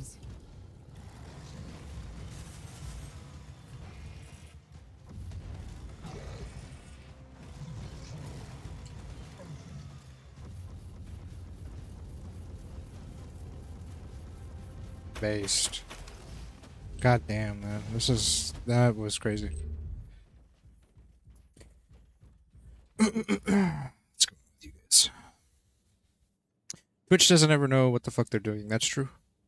That's why I'm like, I don't give a shit. They're a bunch of fucking losers. They don't know what they're doing. They don't know how they're doing it. They ban people for no reason. YouTube's the same way. They ban people for no reason. Just because some random claims DMCA or something. TikTok is also really good for streaming and uploading content. Yep. There's options, man. There's a lot of options. Although I don't know if TikTok is available in the States. I'd have to figure that out, but even then, like, there's options, man. I could stream on Twitter if I wanted to, right? Like, and Twitter is a budding market. Like, if you look at it as like it's an untapped market, people might be on Twitter looking for the next big streamer for Twitter. You know, one of you guys could be that person that draws in a massive crowd and a massive audience. I've been looking at stuff to possibly switch to multi. Yeah, you should. You should switch. You should look at your options and keep your options open, and don't anchor yourself to a service that doesn't value you. At the end of the day, you need to look out for you, and you need to make sure that you are as in many places as possible. You don't want to lock yourself to one location. You want to think of it as a franchise. Think of your stream as a franchise. You want to be in as many markets as possible. You want to put yourself in Twitch. You want to put yourself in YouTube. You want to put yourself on Twitter. You want to put yourself on TikTok. You want as many potential audiences finding you as you can, right? It's a lot of like pressure, but if you just approach it with a fun mentality, it's, you know, try not to think of it as work. Just try to like focus on having fun with it. Did I hear what happened to Iron Mouse? Yeah, I heard what happened. That's why I'm like, I support the concept of like a YouTube competitor. I hear there are some YouTube competitors out there. I support that. I want more competitors in these spaces. These guys have gotten way too comfortable. The YouTubes, the Twitches, you know, the Twitters, they've all gotten just way too comfortable with their power. It reminds me of Nintendo, where they're just too fucking comfortable. They don't know how to make games anymore. And then a company like Palworld comes along, does it right, does it successfully, makes tons of money. So now they're pissed. They get all pissy. So I fully support new companies and new options for people like us. Options are good. There's a newer software that might be best for multi called Prism. I'll keep that in mind.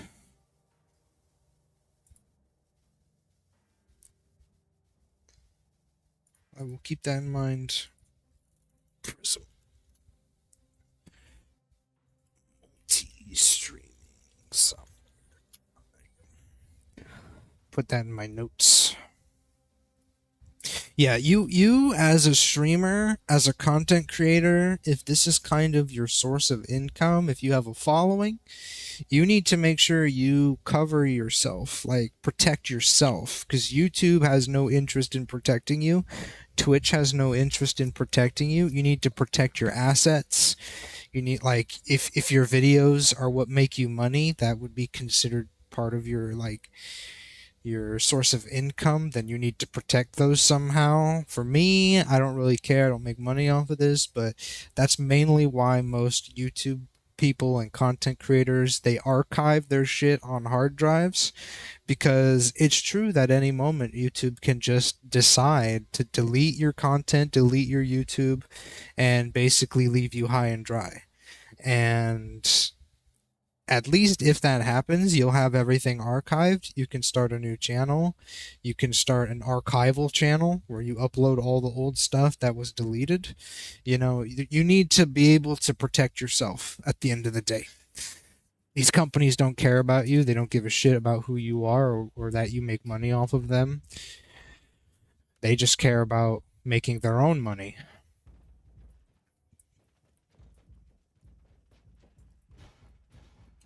So, I would always advise content creators or artists or anything of the like to always protect your assets, protect your interest.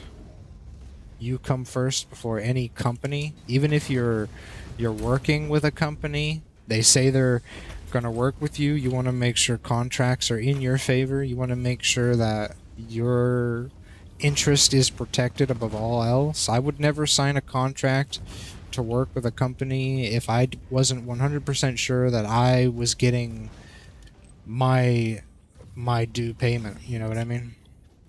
It happens so much, whether it's in the music industry or in the entertainment industry, where people sign contracts, they start working for companies, and the companies just decide to pay them as little as possible, but it's because they signed a contract that allows that company to do that, you know? It's just horseshit, brother. People out here making good content, they need to get paid for it. That's why most people in the art industry, they go independent. They do the VGen, they do the commissions, they do the Patreon, you know. But, if you don't have a following, it gets a little more complicated. You need to make sure that you have a following for that stuff. I would say that that's the hardest part. But if you put yourself on multiple platforms, you upload to multiple platforms, you can find that following, I would say, pretty easily.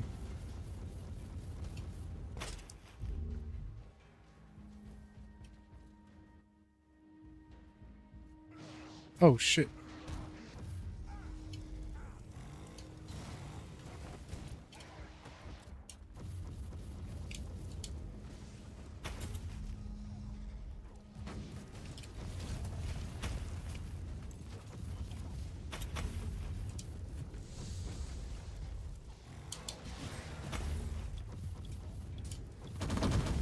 Okay. These fuckers gotta die. Overheat. Overheat. Nah, you're not overheat. Relax.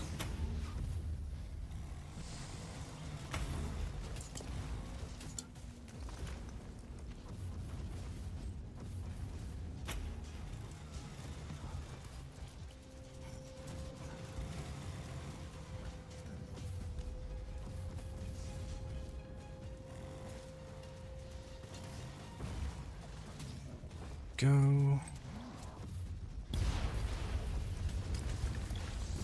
Let's go Super Saiyan. Hell yeah.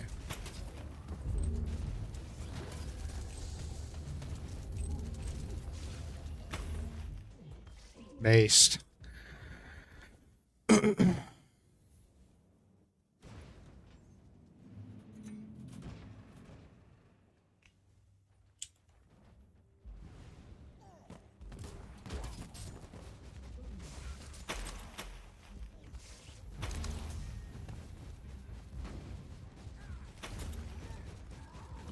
Fuck.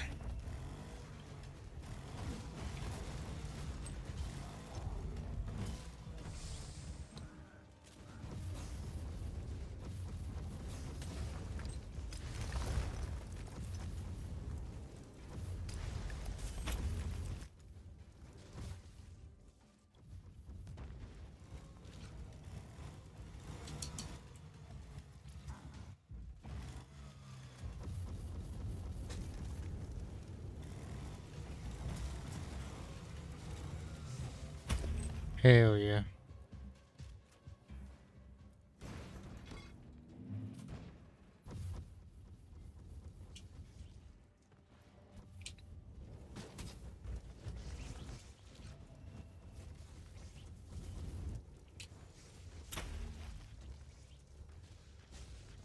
Okay.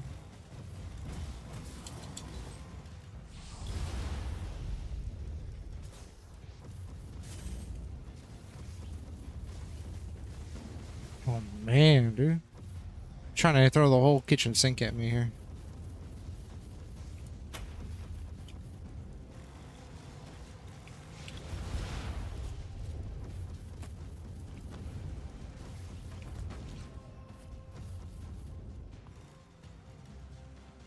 Come on, get in there. Let's regen this shit. Oh, no way. No way. No way I get away with this. No fucking way. Oh my lord. Oh, come on, get up, get up. Get up. Go ham. Holy shit.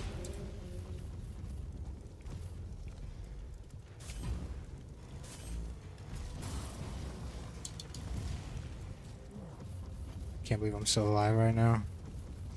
Actually insane.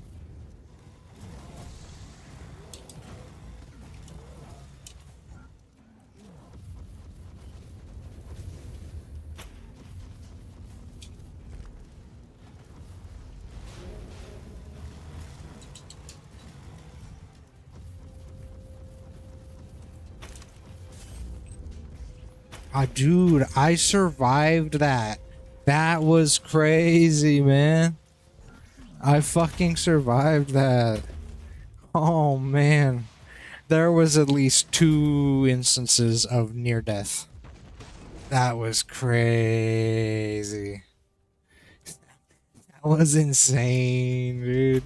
And I got knocked on my ass at least twice, and I was just straight eating the damage. Just kept eating it, man. That was insane. That was sick. This is the hardest difficulty. Fucking plus 10. And I just ate that fucking damage, man. And I don't even think I used my inoculators, my heal syringes. I was straight healing off of the fucking legendaries and exotics. And the fact that my burn is like giving me these light heals.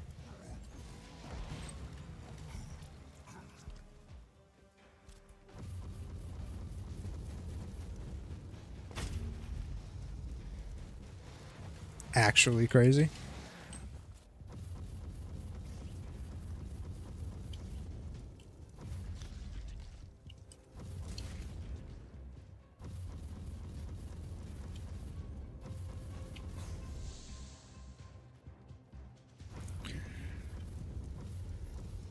Ooh-wee. Burn him. Oh shit, okay, I'm on fire.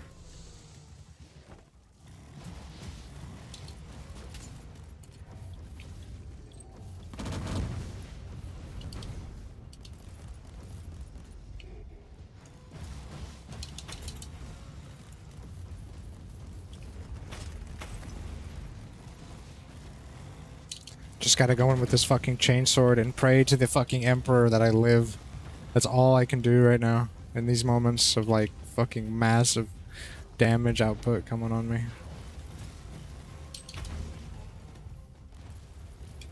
Oh, brother. Okay, now I gotta inoculate. The turrets are what gets me. There you go.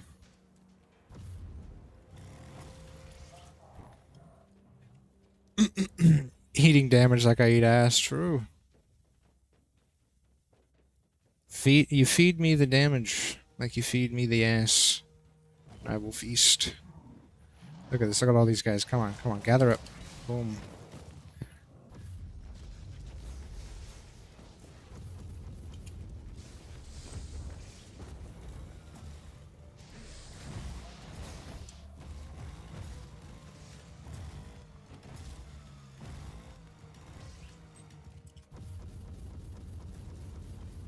I've reached the point in my time with this game where I'm starting to think about the fucking stats, which is nice.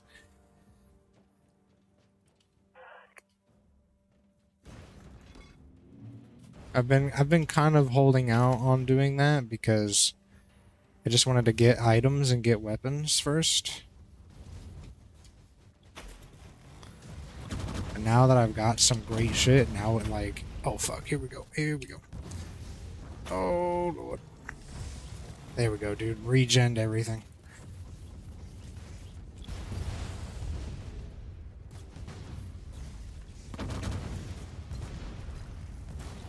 Get in there, fucking hit him.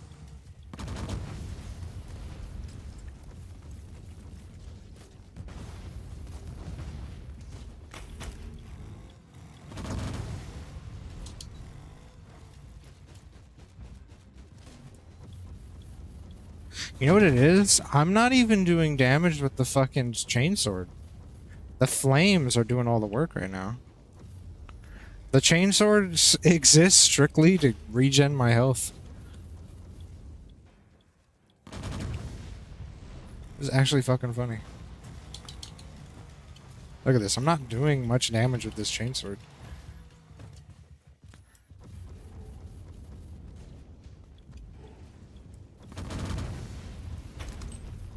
The flames are melting, dude. Oh, man.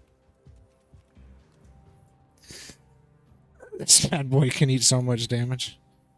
You're supposed to smack me on the mouth. You're supposed to smack me on the mouth. Not my ass.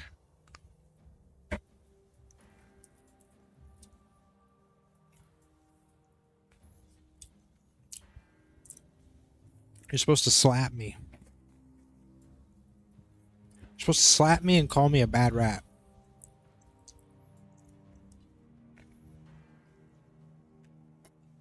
I'm a fire type. I am. I come from the bowels of hell, so why wouldn't the fire types be me?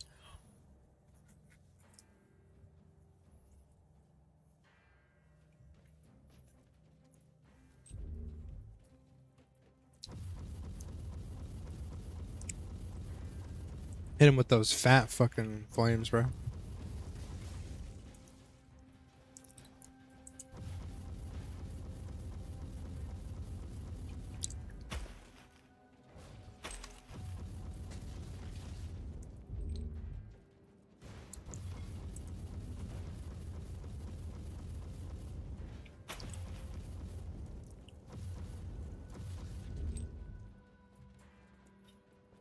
Alrighty.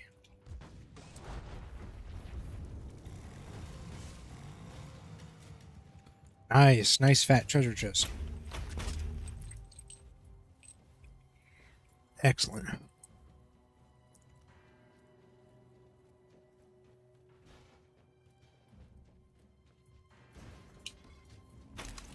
Nice.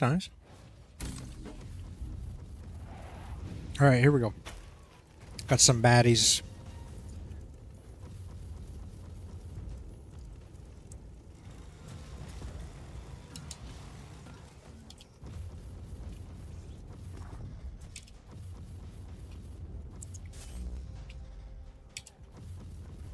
Hell yeah. Overheat. No.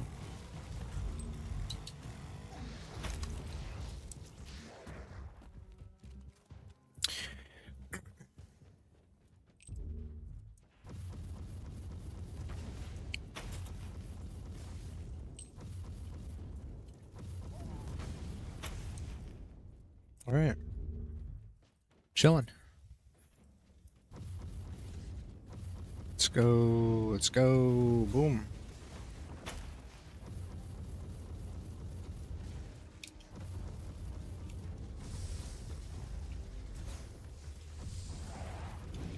Overheat. All right, overheat, no problem. No problem. Overheat, no problem. Not a problem. Overheat. Hell yeah.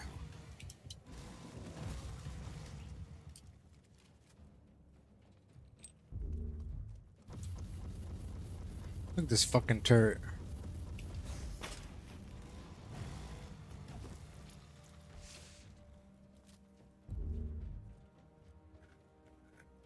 Fat flames. True.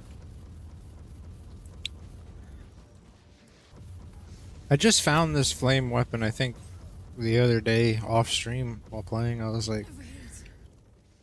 this weapon is the weapon of all time.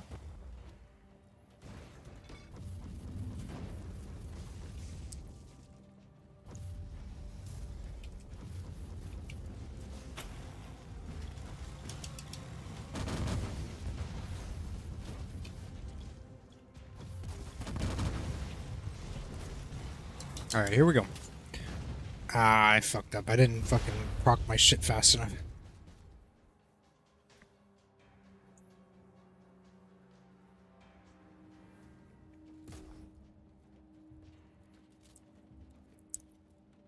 Should have procced all my shields. And then went in. I got a little too thirsty.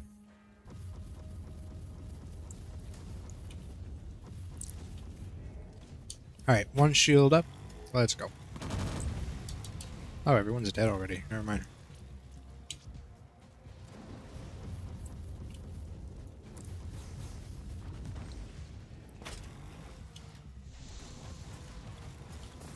Oh shit, there we go. There we go.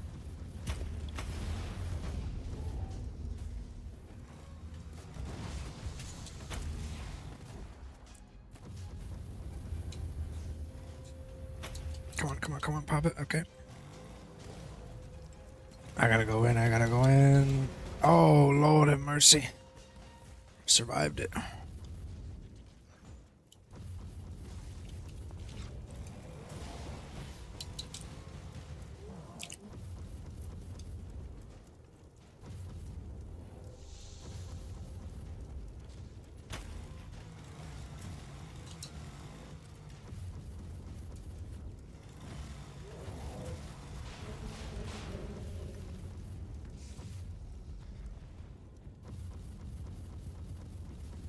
Hell yeah. Okay.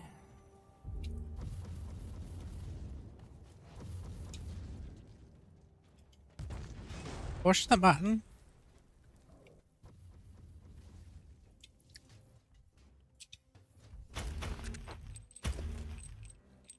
Hey yo, was that a fucking red? The fuck am I getting that are reds?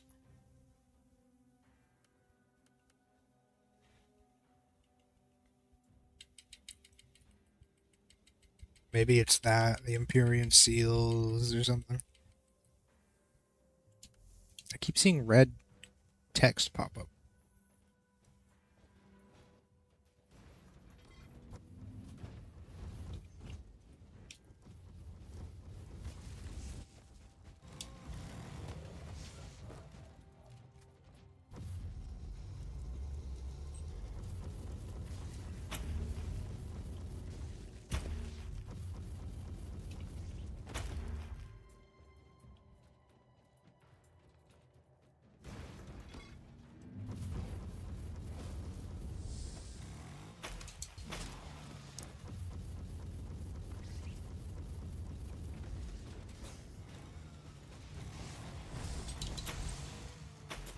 Fuck yeah, bro. This game feels so good. It's the brain melty game. It's my everything right now.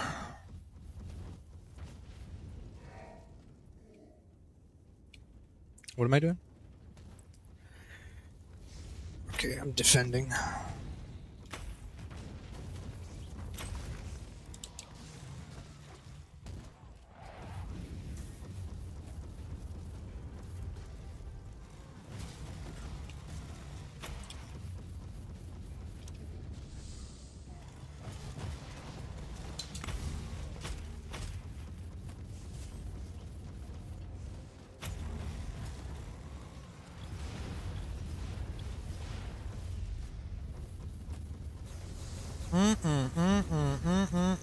Oh man, I'm getting hit with the fucking sauce.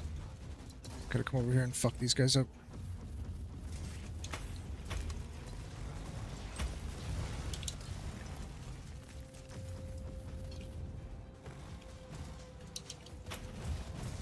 There we go.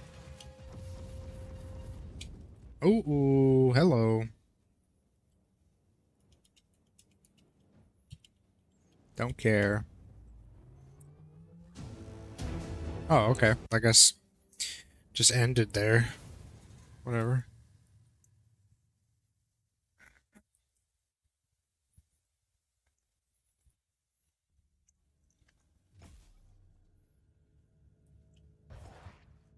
Cool.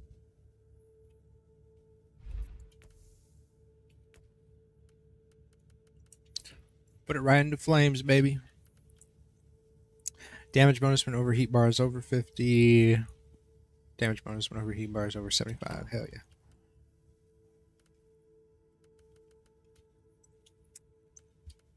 area effects. Yeah.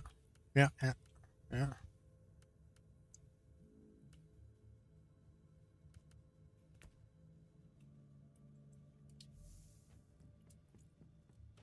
Talk to this boy.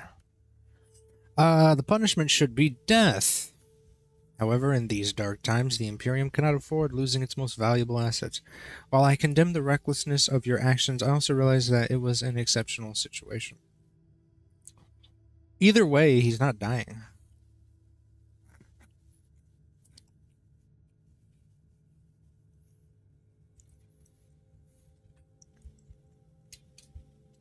Doesn't matter. We always go radical, baby.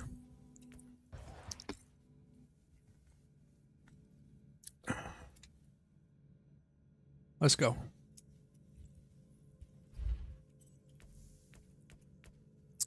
Hell yeah.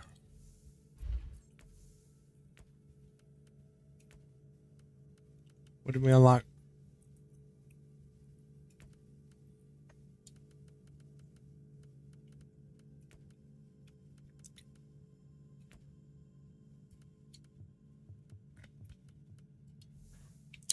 Maybe it's a perk. Oh wait, hold on. It's a perk, right? So something here.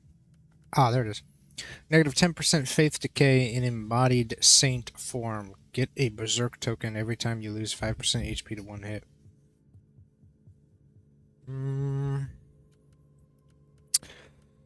Not really compelling.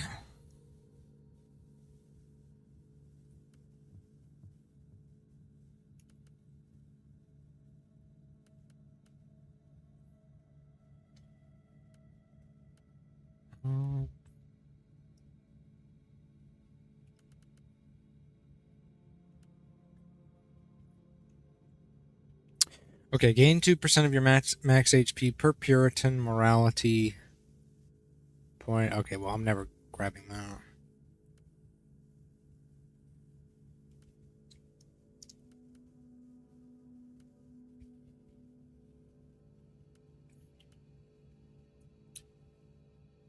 Banners now explode upon destruction. Channeled skills.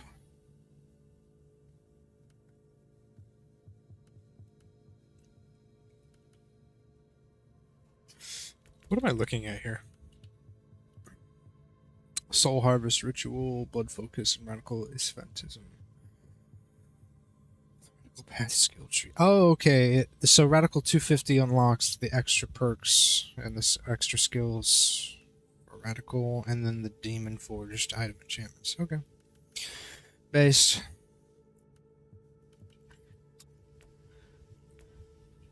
Alright, so we're waiting. Just still waiting. Progressing stuff.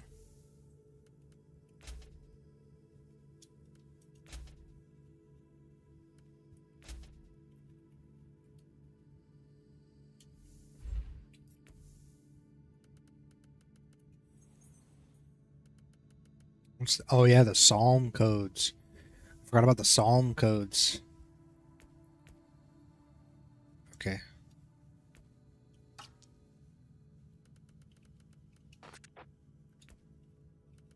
Right.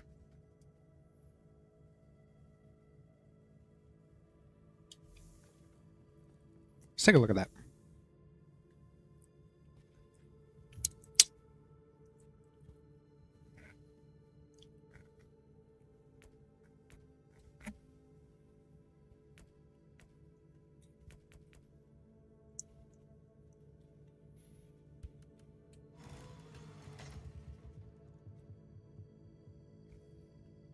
Where do I put the Psalm codes?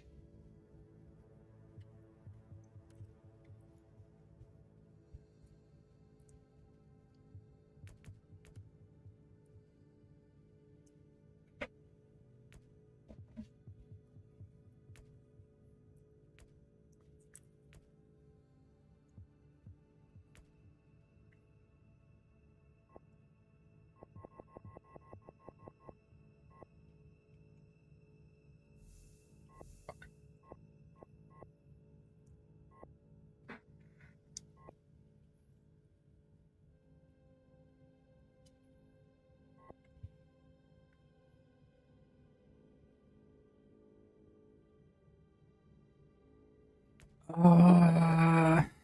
Fuck.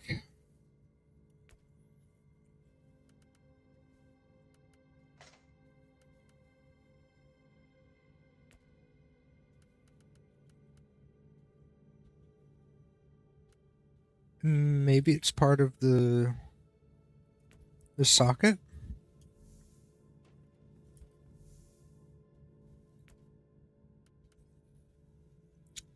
Spring crit hit chance, +1 crit hit strength.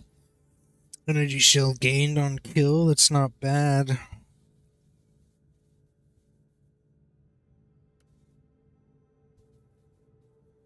Damage bonus for 2 seconds on kill, movement speed, damage bonus.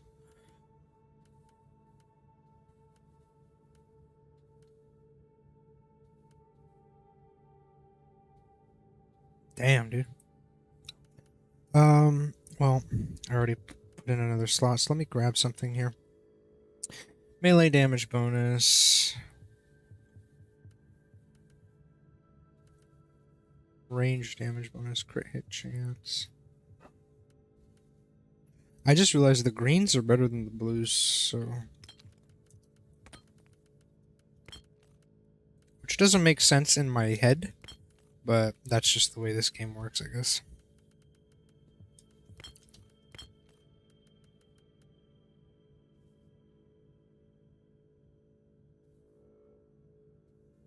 Yeah, HP regen on hit is probably going to be the sword. Sword is just going to be a massive regen on hit. There you go. So that's 17 HP regen on hit, plus the potential, what was it, 9% chance?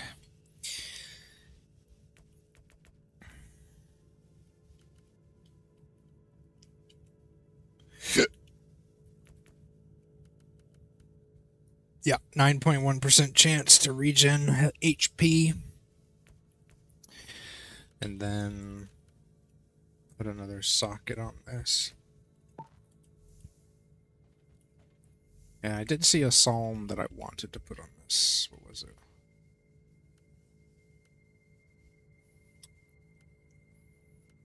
I think it was this one. Let's see if this even works.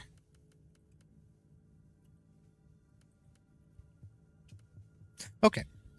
So you have shards and psalms that you can put into these sockets, and it's indicated by circle and square on the weapon socket itself. So for square, it's a psalm. For circle, it's a shard. It's pretty cool. Okay. Not bad, not bad.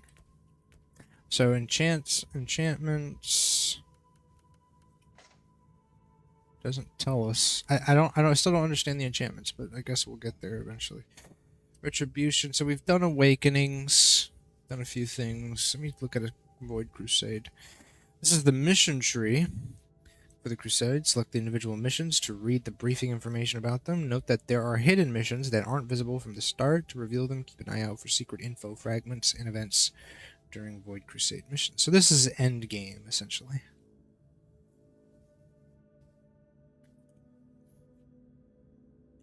The Crusade increases in difficulty as you progress. Missions located in choke points increase the difficulty by 1. You have a limited amount of tries allowed before the Crusade is failed. Pick your missions wisely. This panel keeps track of information regarding Crusade rewards. Keys are used to open reward chests at the end of the Crusade, and info fragments allow you to see the possible contents of the first few chests. You gain keys by completing missions, while info fragments can be found during missions. Okay. Cool. Where?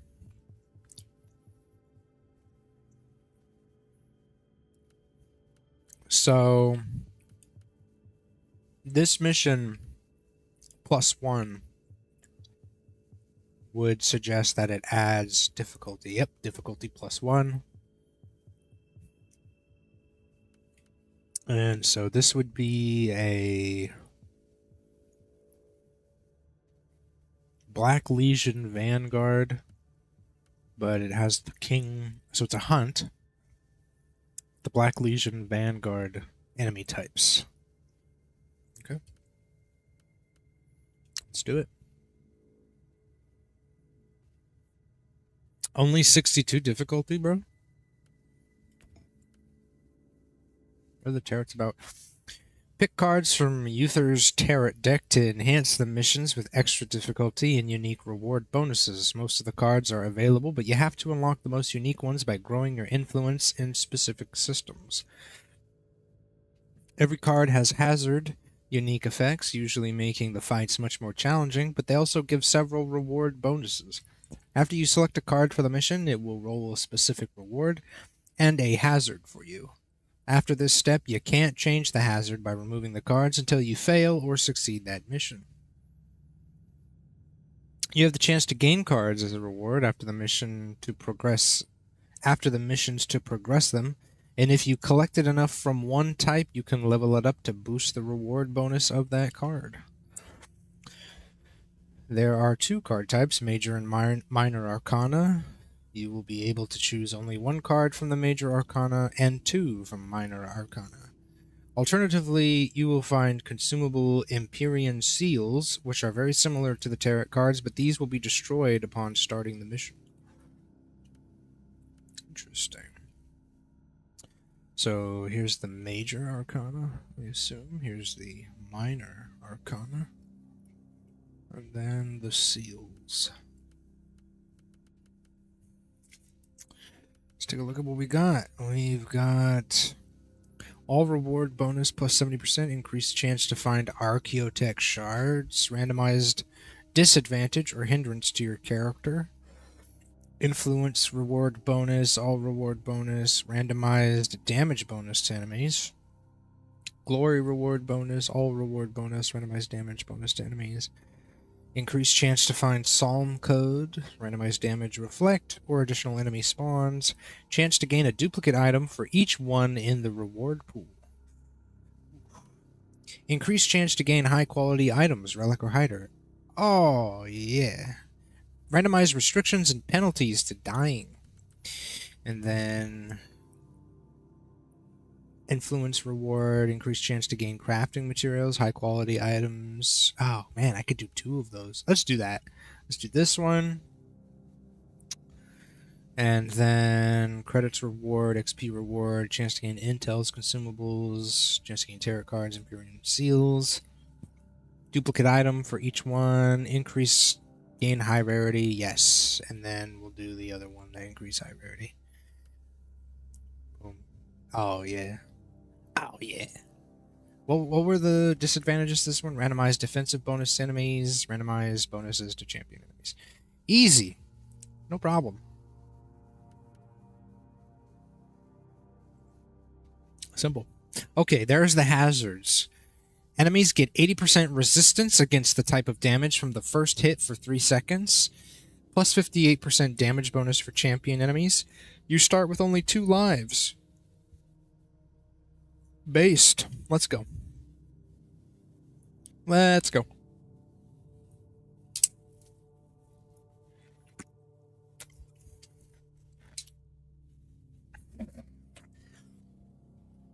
Hit me. Hit me with your best shot.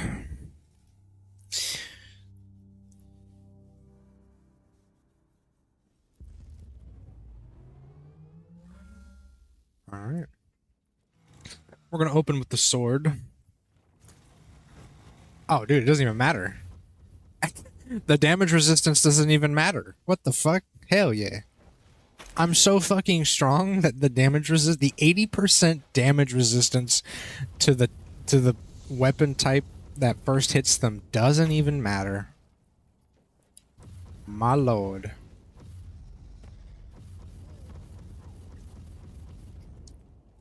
The debuffs don't even matter, guys.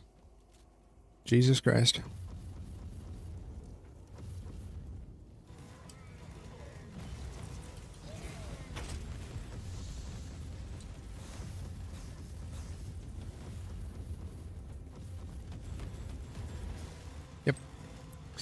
Yep. Yep. If I play my cards right, I'll never die. I just need to hit the correct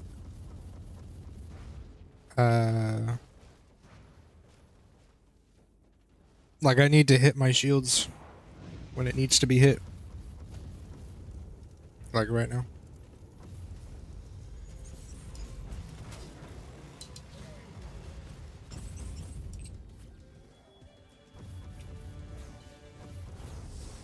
Make sure I get rid of all the other enemies, okay? Start hitting him. Got him. Oh my god, this is so good. This is so good. This is the end game.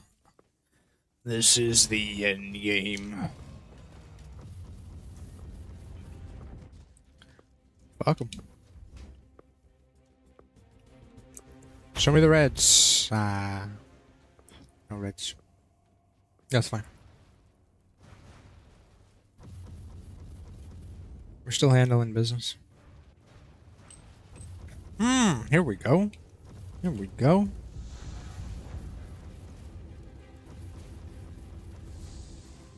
Let's just fucking get in here.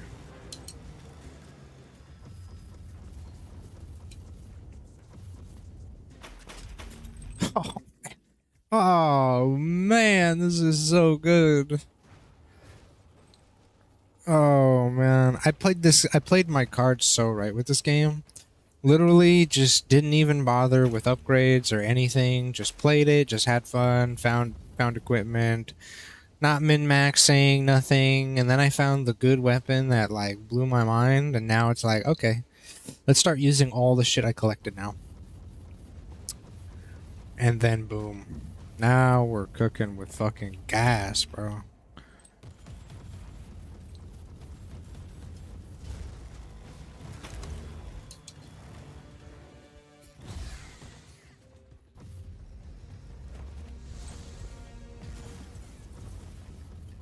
Oh man, hell yeah.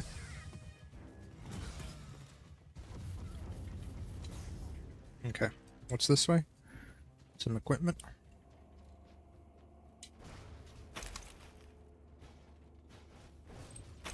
Some goodie bags.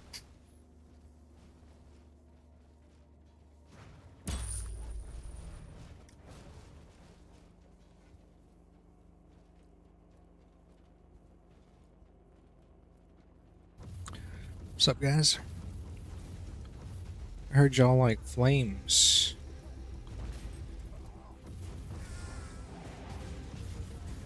Okay, let's get in here. We gotta kill these plebs first. Pop the shield. Pop another shield.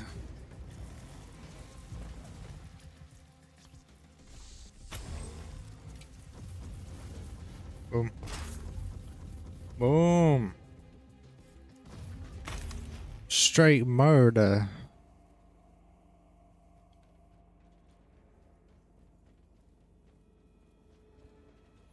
Oh, okay, I see. My challenge is on the right there to hunt.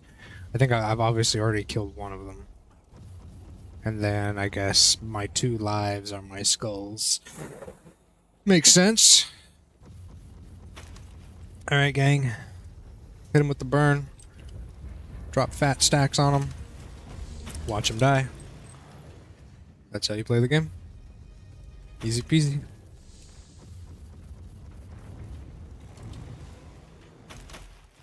So 1 bites the dust.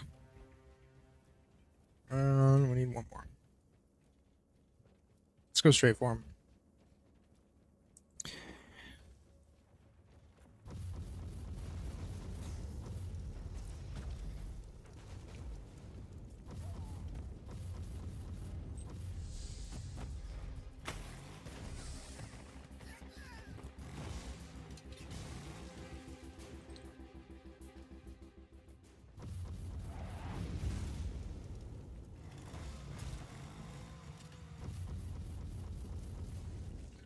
Fucking A, man. I just can't believe how fucking strong I am right now.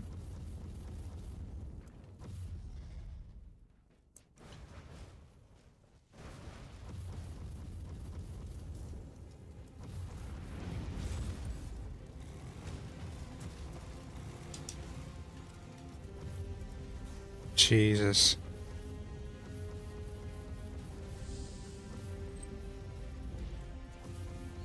Okay, here we go. A little bit of a challenge. A little bit of something to wet my whistle.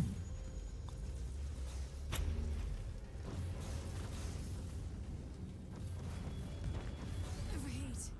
Hell yeah.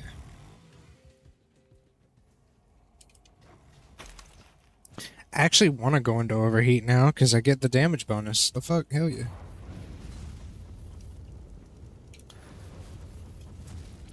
Okay, so... Okay. That's how you do it. You hit the AoE, it boosts your overheat up to about half. Boom, you're already at the fucking threshold for damage. Right there, boom. And we just start hitting fucking hits.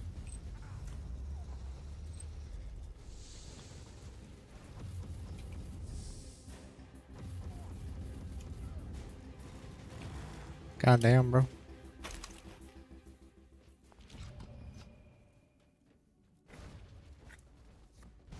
Okay, hold on.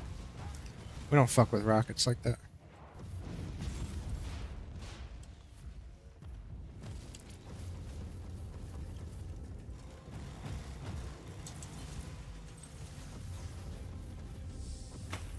Based. Who's next?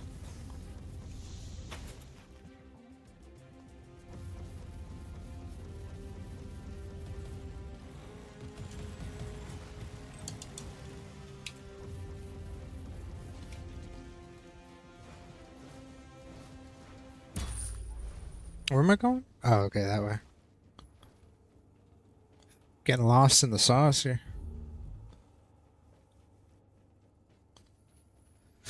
Show me your face, you filthy fucking degenerate. Oh, God. It's one of these guys. This should be easy, though. This shouldn't be too hard. Pop that. Go in. Start hitting them. That. Hey, yo, is he broken? Fuck. No way. Overheat. Hit me with that overheat. Overheat. It's okay, baby. It's okay. Base. He fucking... His pathing broke. Fucking hilarious. Massive dub.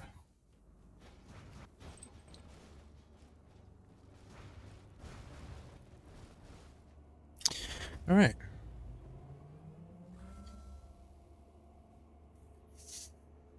Void Crusades are cool.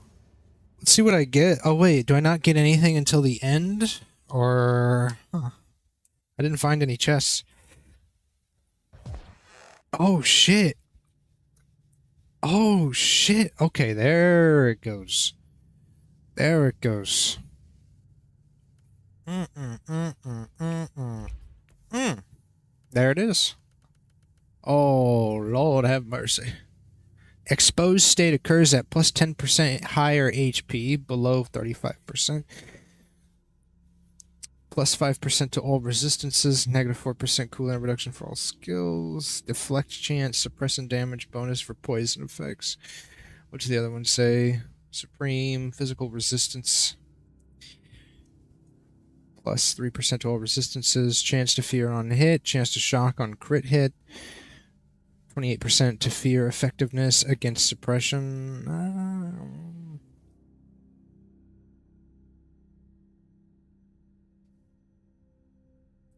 I mean, the chance to fear on hit and the chance to shock on crit hit is pretty cool, but we already do so much damage. Fuck it. Got some more psalm codes.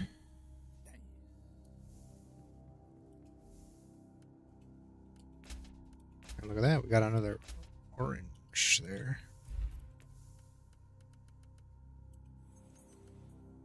Damage bonus for Thunderbolt of Authority jumps to +2. It's not a really good weapon, obviously, compared to my shit. It comes with 2 sockets as well, but gonna have to scrap it. We could use more resources anyway. Okay.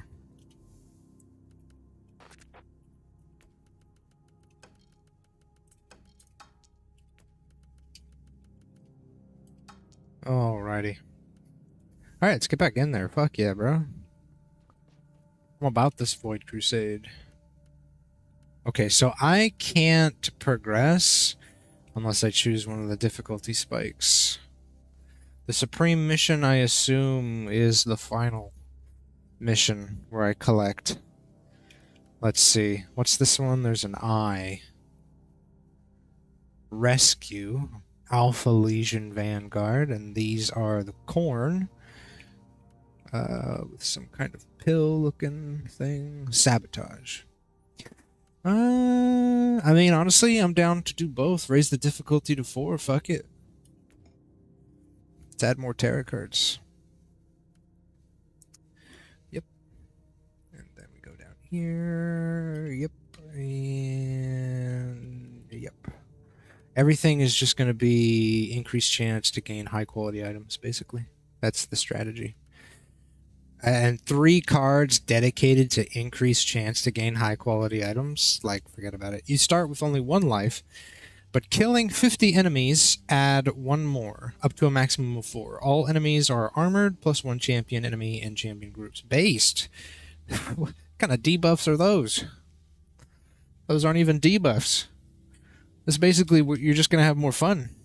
All I got to do is kill 50 enemies? Shit, I do that in my sleep with this fucking build. I hit memes while killing 50 enemies, brother. Forget about it.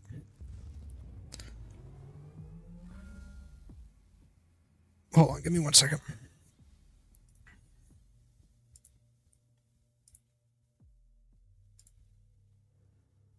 There we go.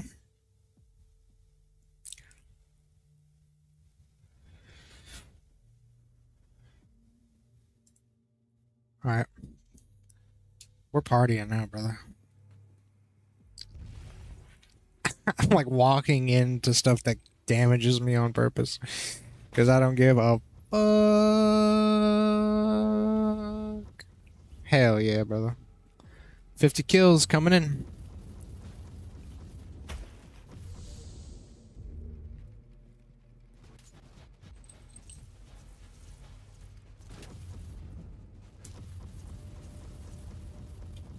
Free all captives. Base. This ought to be easy.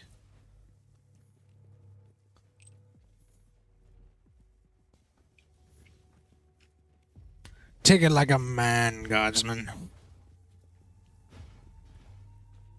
Look at the way they run. They're like all over the place.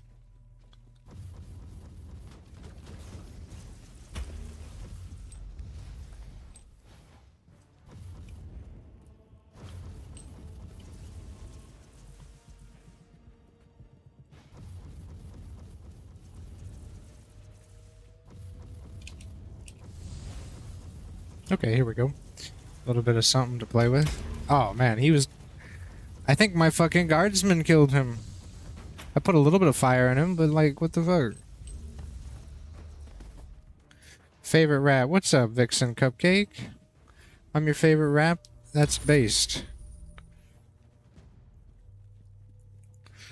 Made my heart skip a beat. Oh shit. Fuck him.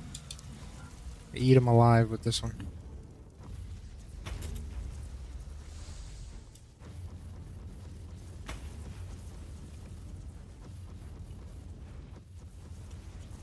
God damn, brother. Hey, yo, we got an enemy in here. Hold my flamethrower while I eat them alive.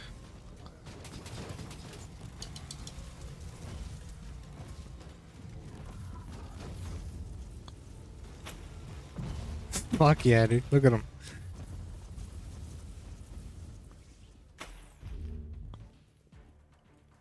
Alright, let's keep moving.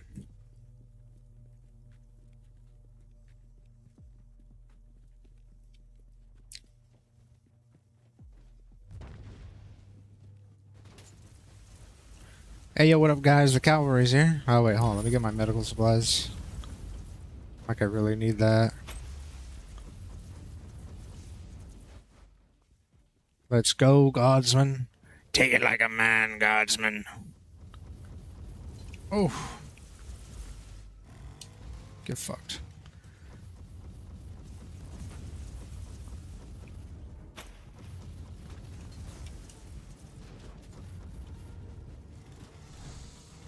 Oh, brother. Chewing them. Chewing them like gum. Overheat. Overheat. What villain? What elite? Look at this guy get chewed up. Ain't no elites here. Not when I'm here. I am the elite. You made chicken today, based. Fried or was it baked? Grilled? Did you have a, what is it? How'd you cook it? I always like mine, what is it? Is it fried? Put a little oil in the pan, put a little breadcrumbs on it. It's my favorite way to have chicken.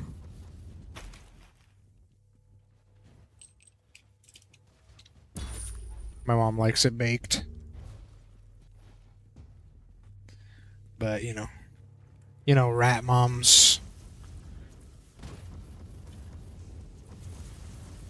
Baked chicken. The fuck is hitting me like that?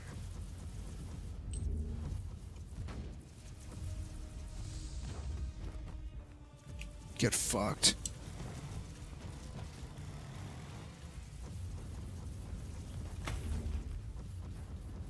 Boom. Hell yeah. Mesquite?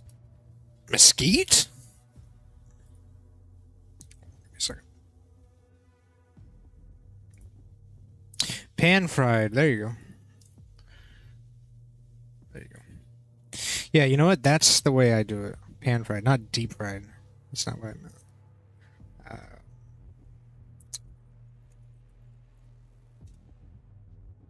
Ooh, mesquite chicken looking pretty fucking good. Mmm. Damn.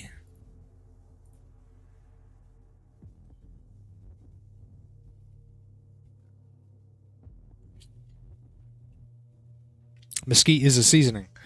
Nice. I know mesquite as a place. In I believe it's Arizona, Mesquite, Arizona, I believe. That's where I know mesquite.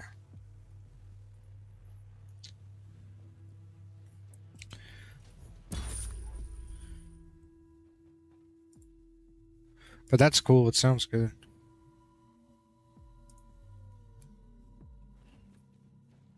And from the pictures, fucking looks amazing.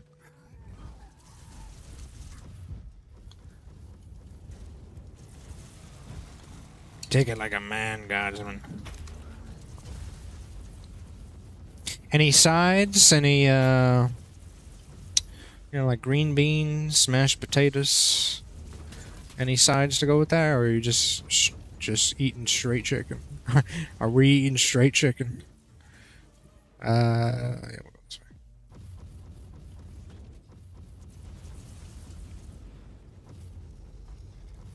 Back up, Space Marine. Oh, overheat. Okay, we swap.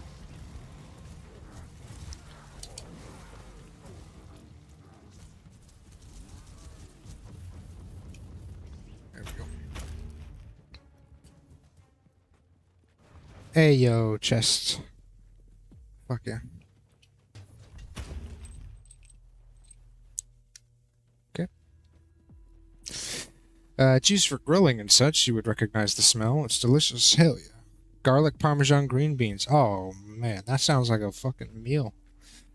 Well, I hope you enjoyed that. Fuck. That sounds so good.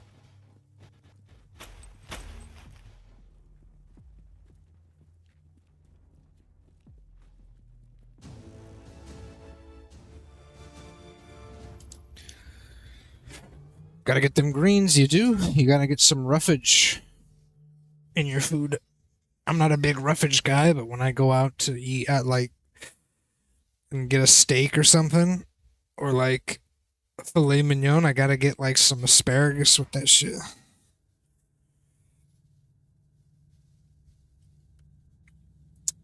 Oh, okay. So it's just gonna continuously increase difficulty. Oh, that's gonna be tough. That'll be interesting, though.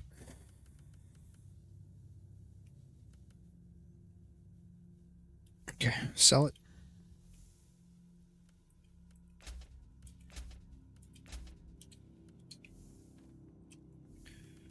This is warp damage bonus. Warp damage bonus.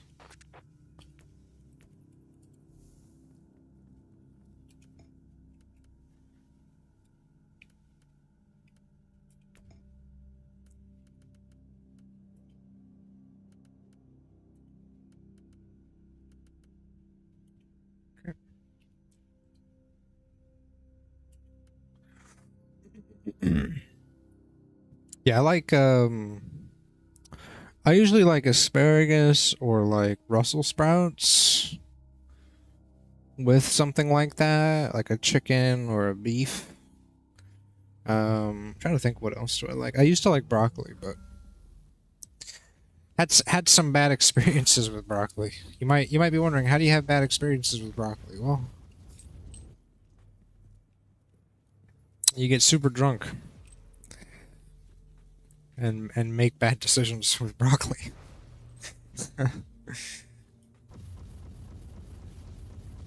Asparagus is so good. You gotta cook it right though. I've had really bad and poorly cooked asparagus where it's like it's really tough. It's tough to chew. No bueno.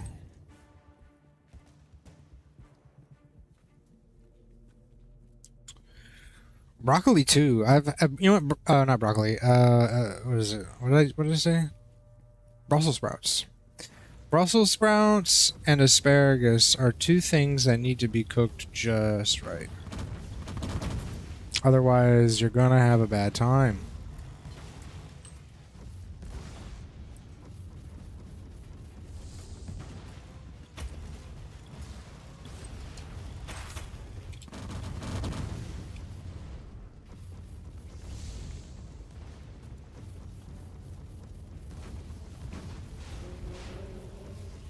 Overheat.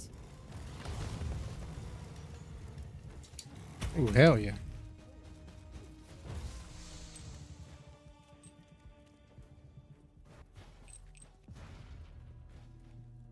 Let's go up here.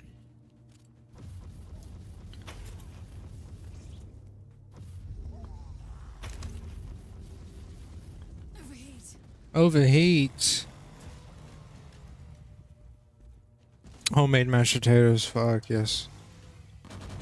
What, do you do anything special to the mashed potatoes? Put any garlic in there, or like keep it simple with like some salt and pepper? I've had some crazy mashed potatoes, man. I had a mashed potatoes thing that was like um someone did this crazy thing. I think it was at a restaurant where it's like cheesy clumps of mashed potatoes. It's crazy. That shit was good. There's a name for it. I can't think of it. Sour cream, chives, and garlic. Ooh, man, making me hungry over here, man. That sounds so good. You cook this, or you cook this with family? Cooking it for yourself? Do you have, are you feeding the family? It sounds delicious. Holy fuck! I can imagine this being like kind of a sizable meal.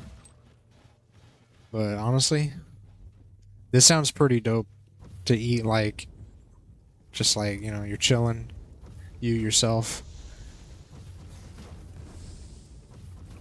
just vibing. You make that shit. Oh, get a drink going on that one. That sounds so good.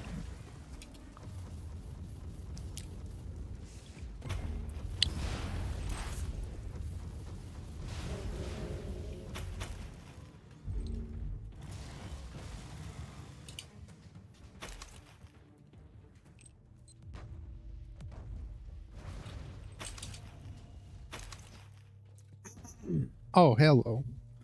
Chest. What do I got? No reds. Not poggers.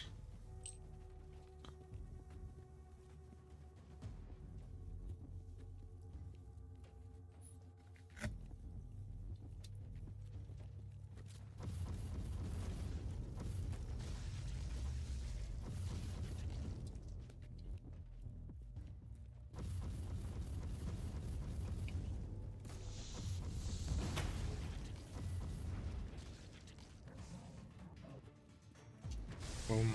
Oh, wow. Fucking just ate all those little guys. Crazy.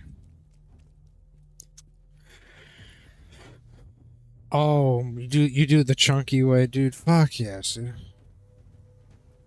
Oh, brother. See, that just sounds delicious. But the thing is I would never make something like that, like, by myself. It's too much work, and I don't value... I don't value myself that much. I'll give myself some fucking, like, frozen pizzas.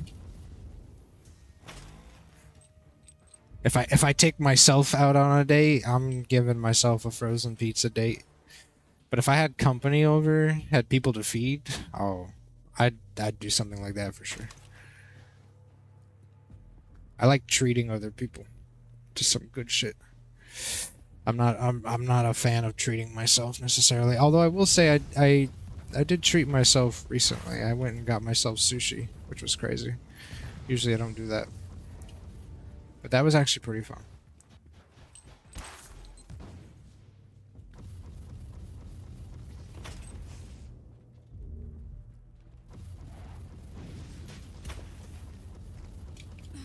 Okay, and we go. Oh, yo, he's actually doing damage. What's up, buddy? What's up? Hold on. We got a damage dealer here? I don't think so. Not in my match. I'm the only one who can do damage. Chunky mashed potatoes, yeah. Well, you know, some people like their mashed potatoes a little creamy.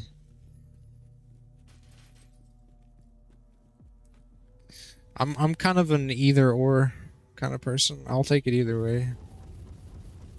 I definitely will say I prefer the chunky.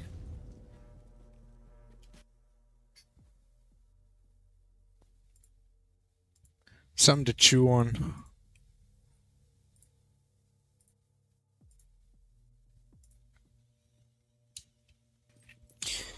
Let's see.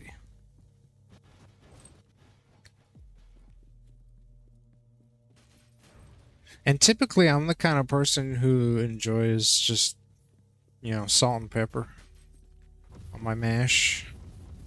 Something simple, but I'm always open to trying seasoned stuff. It's just it's a delicate thing. I've had mashed potatoes where it's like kind of over seasoned.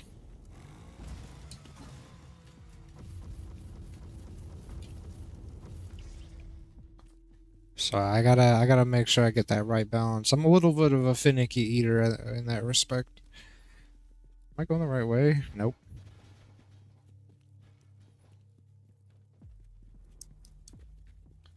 Yo. Nix likes the pasty one. That's fine. I mean, you can like whatever you want, man.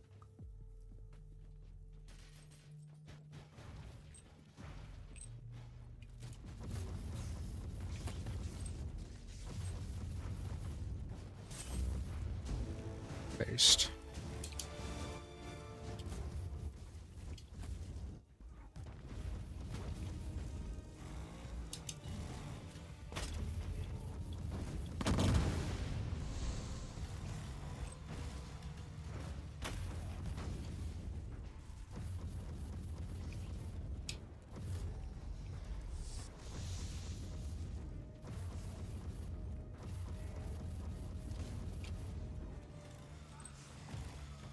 Oh wow, that was based. Who else is here? Anyone else here? Chess? Any chess? No.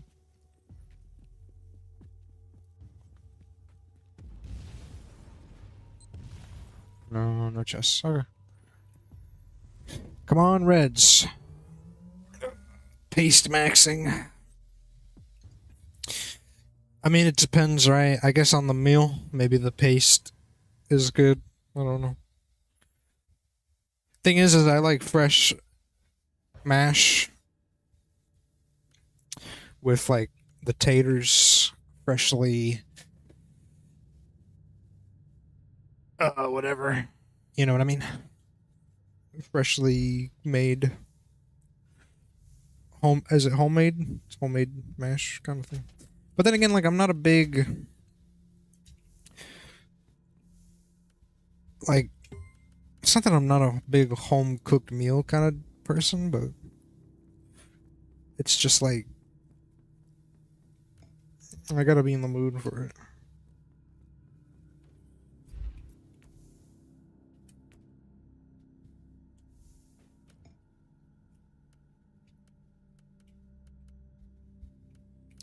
What's this mission?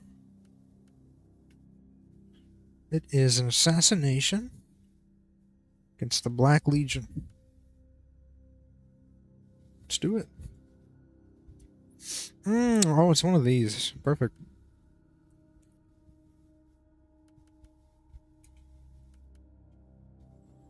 Start with only 2 lives. Crit hits are disabled during the mission. Ooh. Plus 21% damage bonus for champion enemies and plus 1 champion enemy in champion groups. Okay, we're getting high on the difficulty scale here. 66. Oof.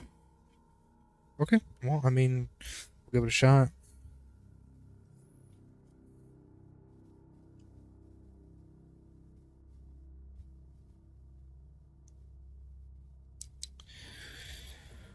Oh, fuck, here we go. You want to cook rando shit for people again? Yeah. I'm gonna go get a pizza, homie. I'm just that kind of rat. I'm a street rat, you know. Like, I love a good home cooked meal, but I'm just so used to just eating out.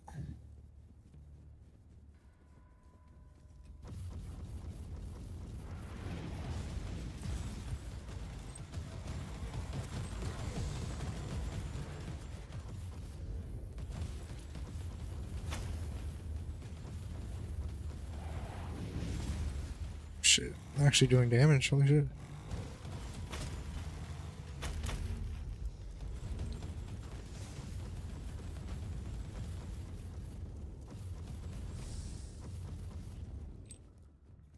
Nice.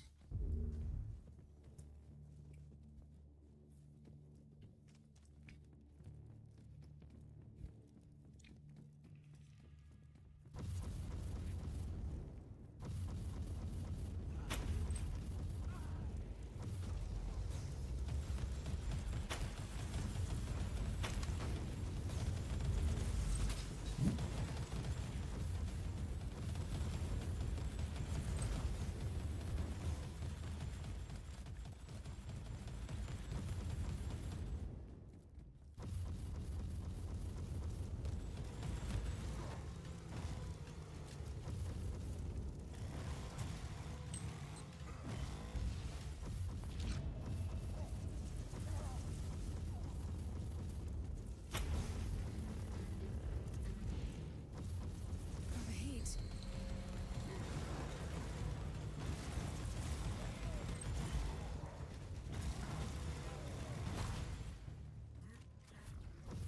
Ooh, this is actually kind of hard here. I'm actually kind of struggling.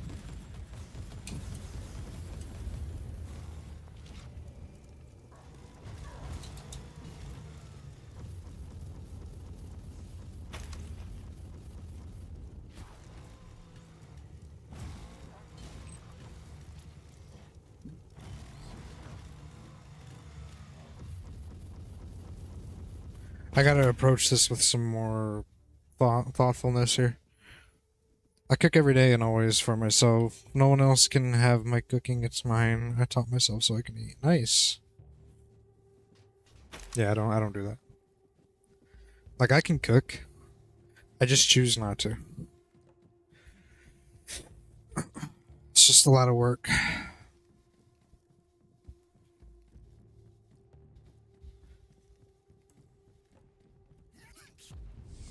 Murder. Schmurder.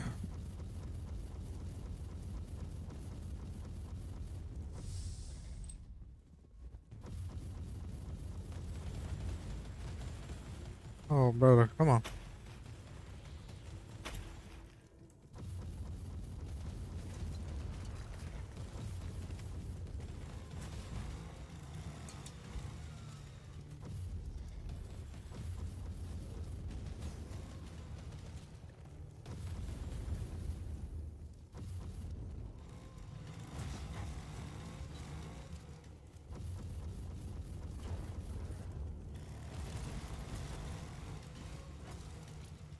Fuck yeah, brother.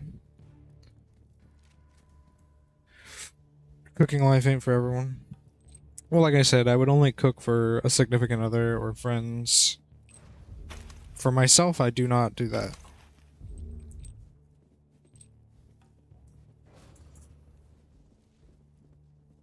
I would only cook for family, friends, or loved ones. If it's just me, I don't bother.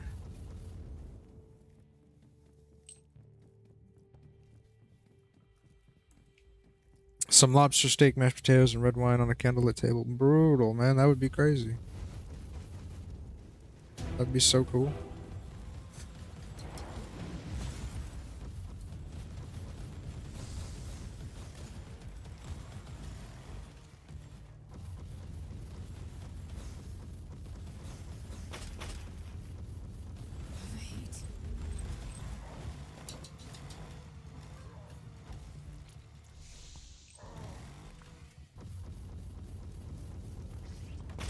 Overheat. Where's my meal then? I know, Josh. I gotta cook for you one day. I gotta cook some burgers for you or something.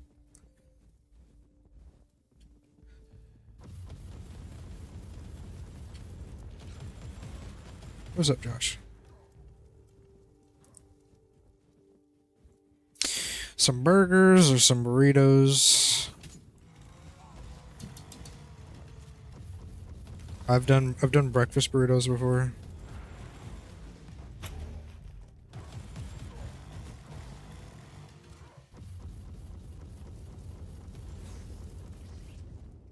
I have a budget meal called the poor man's meal where it's mac and cheese, peas, baked beans, and cut up hot dogs all into one bowl. It's kind of like the budget meal because those are all items you can get at like a dollar store, so it's like a $4 meal. It's super good. I don't really eat that anymore, but I used to eat that a lot.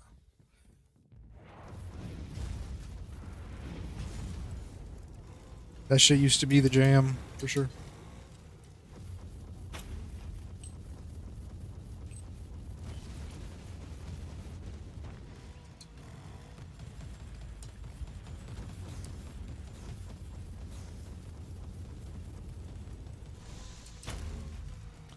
Dude, I'm doing so much damage, Josh. I'm on the hardest. Well, I'm not on the hardest. I'm doing Void Crusades. I'm doing end game content, but I was doing the hardest difficulty, which is +10 difficulty, and I was just walking through bitches.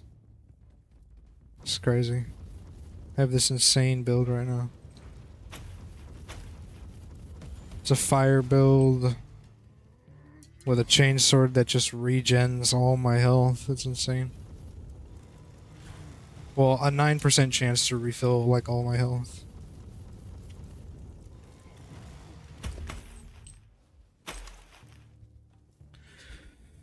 Both sound good. Oh yeah.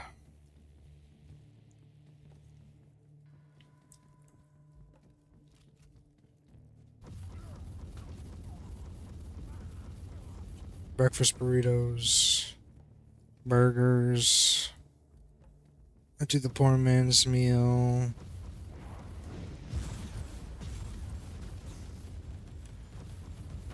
I think I made a pizza once. Oh, fucking shit. Proc my shields. Proc my shields.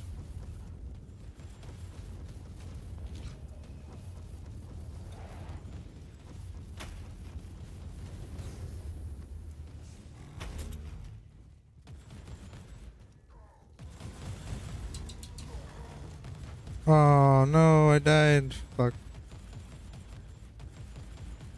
Got a little too confident there. Dude, they're already shooting me. Bunch of dicks.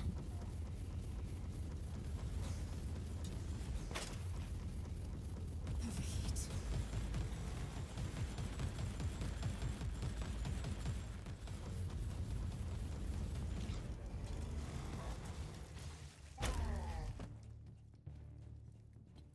Got a chest. Hamburguesa. Oh yeah. Oh shit. Okay.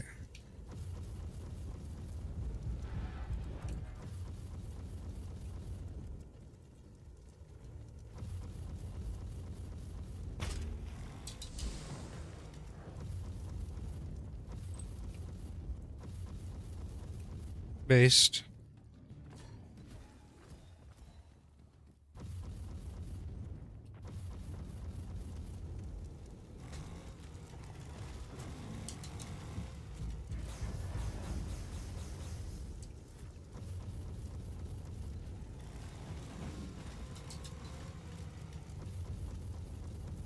Got him. You see that, Godsman? Now that's how you take it. True. I should make a guardsman rat. Should put a guardsman outfit on my character. That'd be funny. Take it like a man, Godsman. Oh shit, here we go. It's about to get fucking real.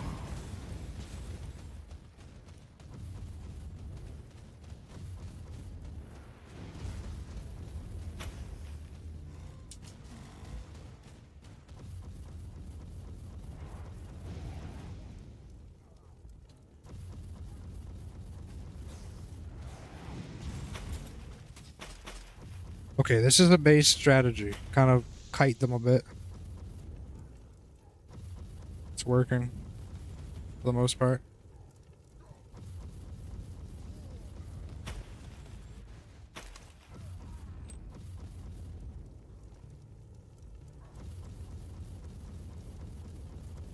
God damn. Whew. Hey yo, where the fuck did these guys come from?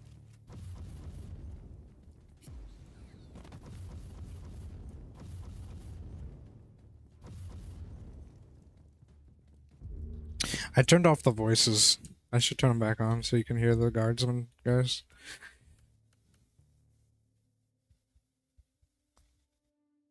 Take it like a man, Godsman.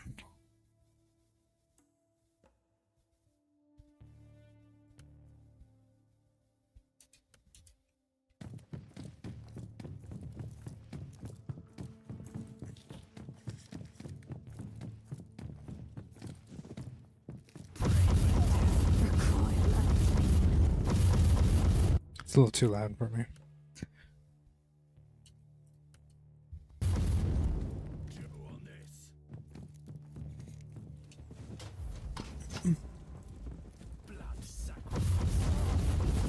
This is so fucking loud for me. Okay, just turn down the sound effects. Turn it down to like 50, because holy shit. Shit's fucking loud. There we go, that's better. It's way better.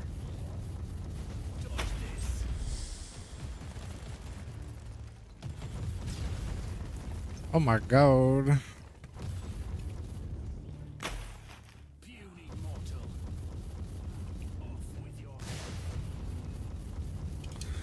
Okay.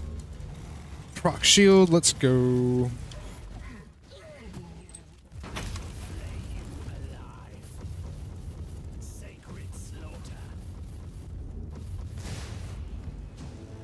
Enemy command structure collapsing.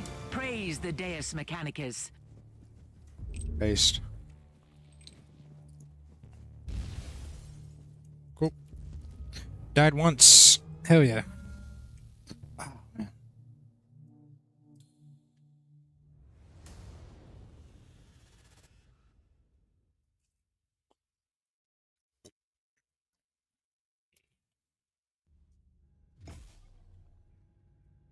Hey yo.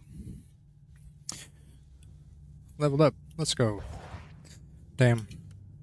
No good shit there.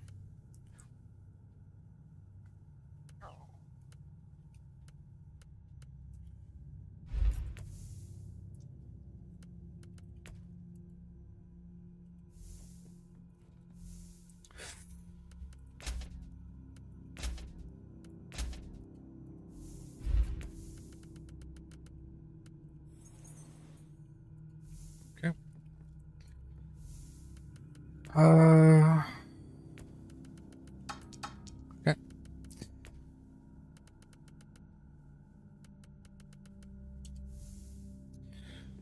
Back to the Void Crusade. I think I should just hit this Supreme mission. Say fuck it.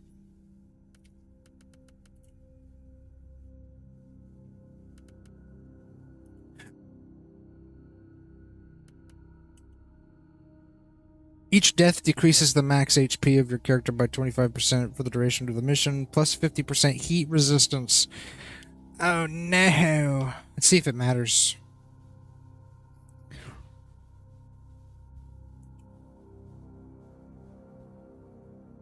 Okay, so if I succeed or fail, the Void Crusade will end. Do you want to proceed? Yes. Once is not enough, Godsman.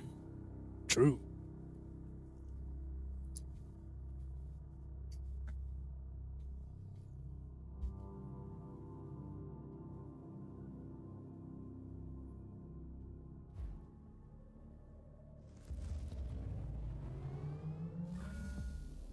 Between the stars, the ancient, unseen enemies of mankind wait and hunger. Be strong and give them no quarter. Exterminate all enemies. Okay. You got it. Okay. Heat resistance, not that bad. I'm still doing insane. Oh, whoa. Holy shit, the fuck is hitting me? You Inquisitor. The fuck is hitting me? Oh, fucking shit, bro. It's one of these guys. Oh no, this is not fucking good. I tell you what. He is just going to eat my shots. He is just going to eat my shots. Holy shit. He's just gonna chew it up. Overheat.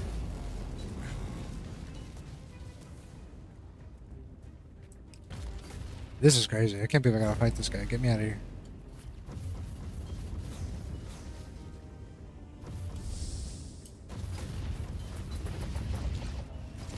See if I can go in.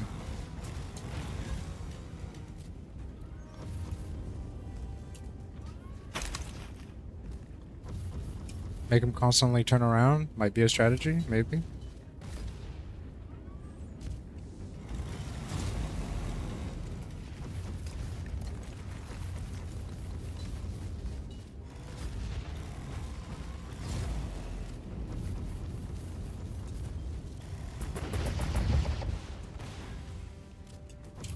Actually working, maybe? Holy shit.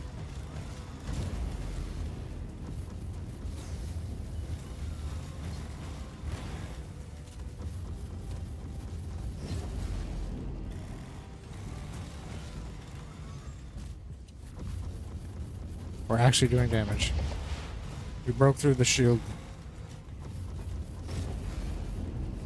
But the shield keeps coming back. Come on. Fight it. Fight it. Fight it.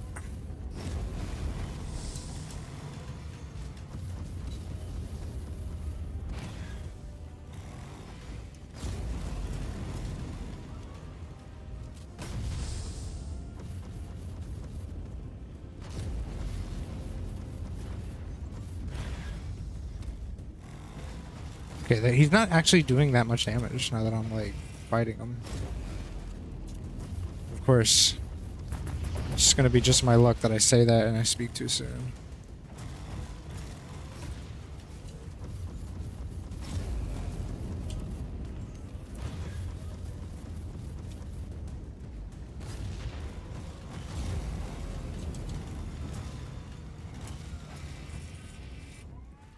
It's got heavy armor. Swap. Go.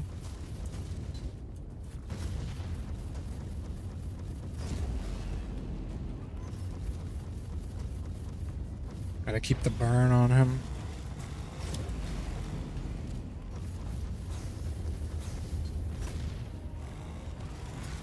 It's just fucking hilarious.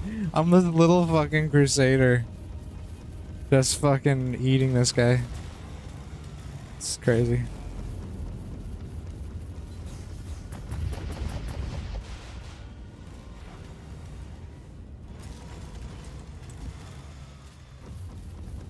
Keep the burn on him. Keep the burn on him. Oh shit, we got more enemies. Fuck. Alright, I gotta swap focus.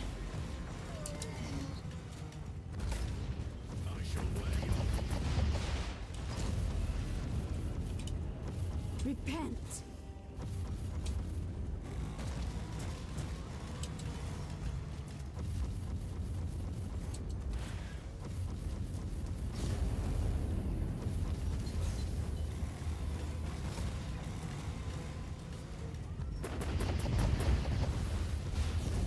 I got him at half, bro. Come on.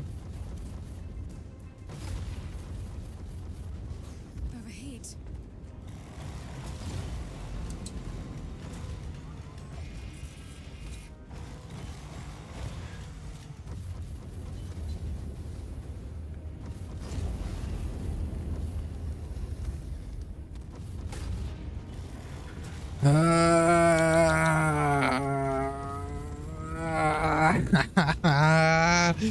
Fucking die. He's got 60k health left.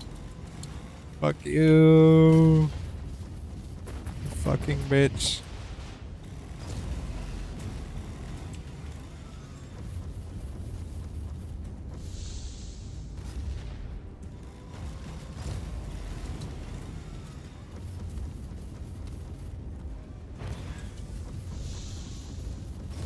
Oh, Lord of mercy. Come on. 40k health. We're hitting them hard. We're hitting this fucking bitch ass hard. Let's go. Come on. Eat this shit. Eat this shit. I'm eating your shots, brother. I'm healing off of your all of your shit. Light has found me. Alright, let's go hard.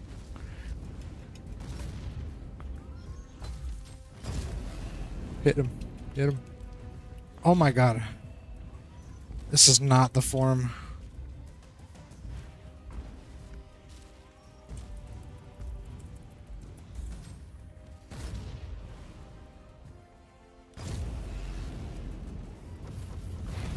Yes. We got him. Oh, dude, he dropped a red. Hell yes. Oh, look at all the shit he dropped. Oh, yeah. Movement speed when suppression status is protected. Deflect chance against ranged attacks. Physical resistance. Physical resistance. Chance to slow on poison. Skill hit. Oh, yes.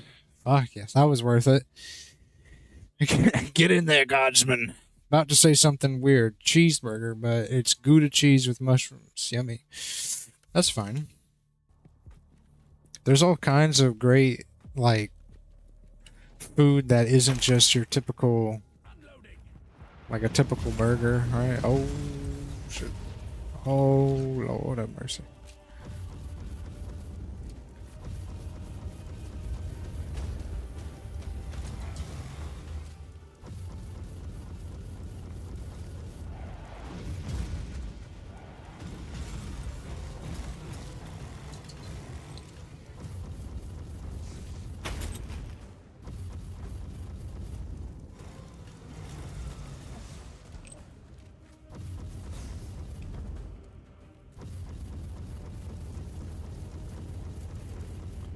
Whew, whew, whew.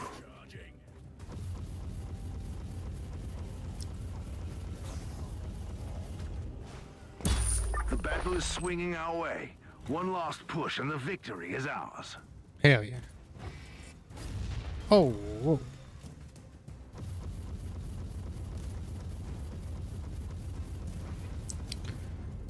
Yo, mint chocolate chip. That sounds delicious. I'm down.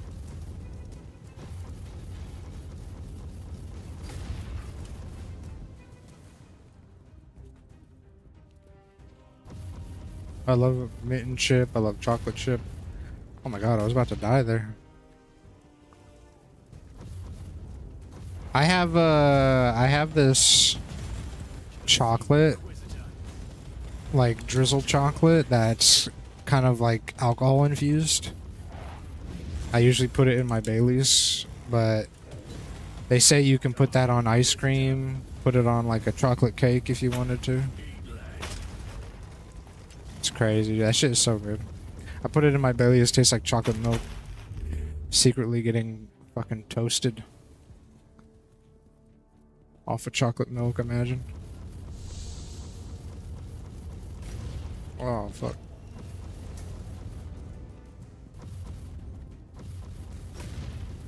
Overheat. No. Overheat. No.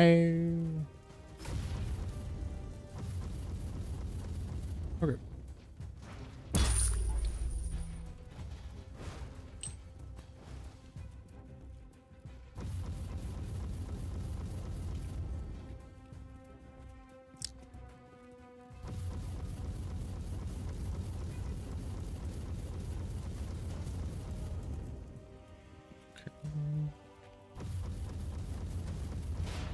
So we're done. Awesome. We just need to take care of these guys and we're good.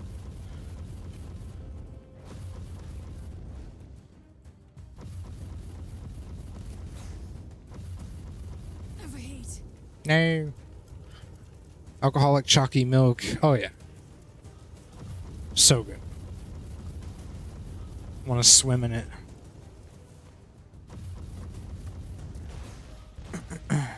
Mint chip is your favorite? Mint chip is really good. I love me some You mint chip. serve the Emperor well, Inquisitor. Glory to the Emperor. It is time to reap the rewards of your crusade, Inquisitor. There must be a teleport beacon nearby. Which was over here. Okay.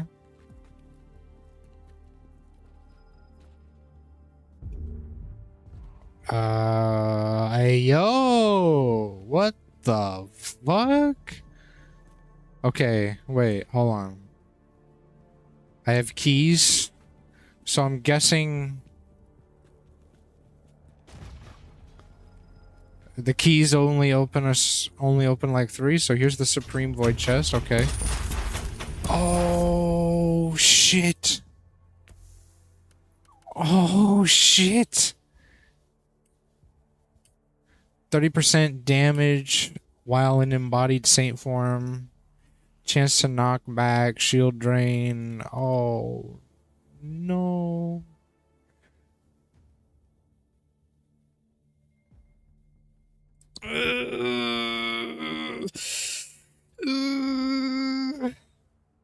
That's crazy.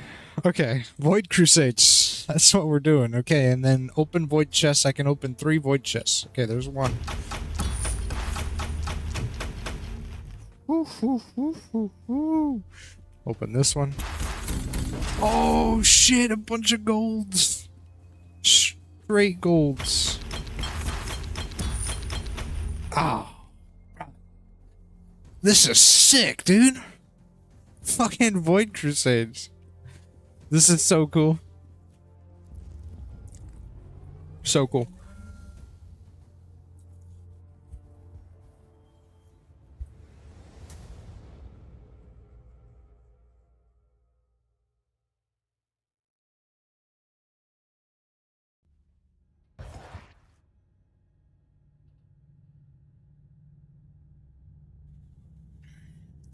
Hell yeah.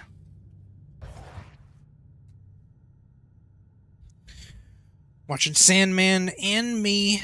Great day. Well, I'm glad someone's having a great day. I always say my purpose is to give other people good days and good times. That's all I care about. It's making sure y'all have a good time.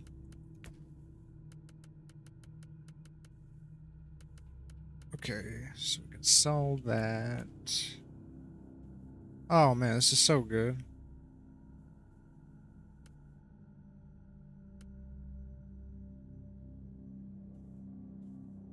Suppressing damage bonus against burning enemies. Oh, Yes.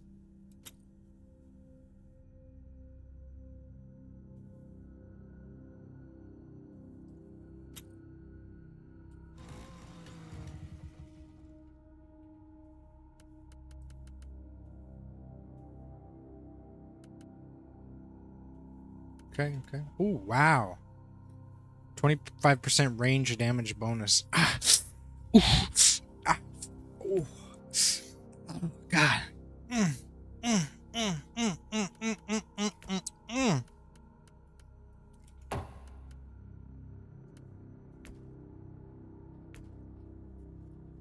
And then what do we want to increase? Sacrifice, sacred rite effectiveness, shield drain, gain a fully charged energy shield upon leaving embodied saint form.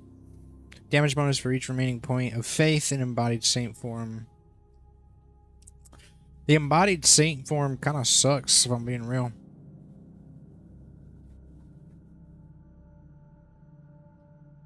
Okay, there it is. At next level, plus 30 HP, plus 60 suppression per point, plus 1% base damage per point. We're going with this one. Okay.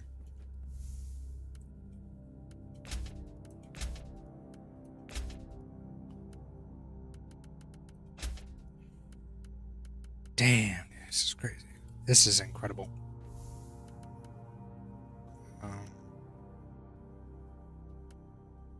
Salvage.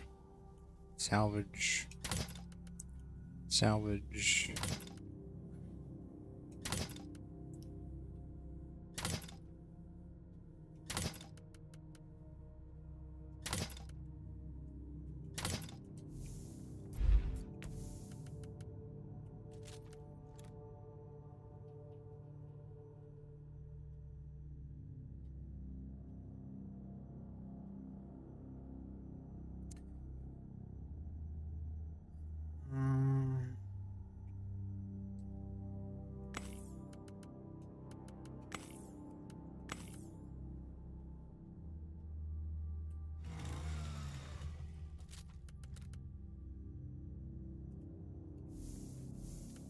Okay, salvage.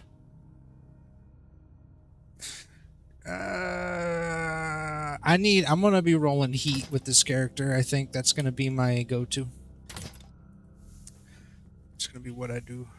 Rolling heat, hardcore heat, dude. Just start throwing this stuff away. Then here, just push away. And then we'll organize it real quick.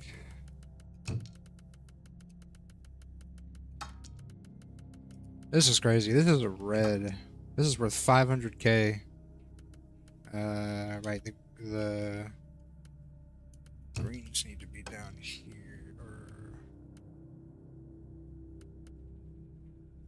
No, the blues.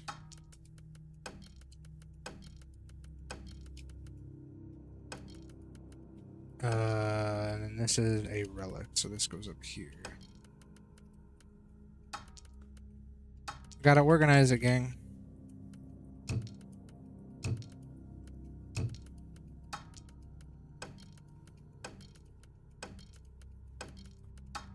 Oops.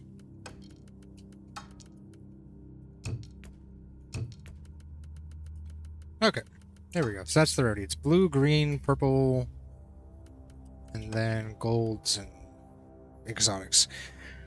Whew. I don't know who Sandman is. I mean, I know he's a menace. To Spider-Man.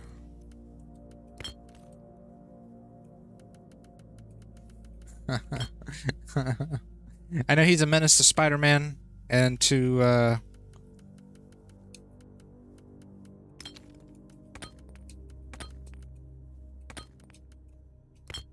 what is it? Manhattan?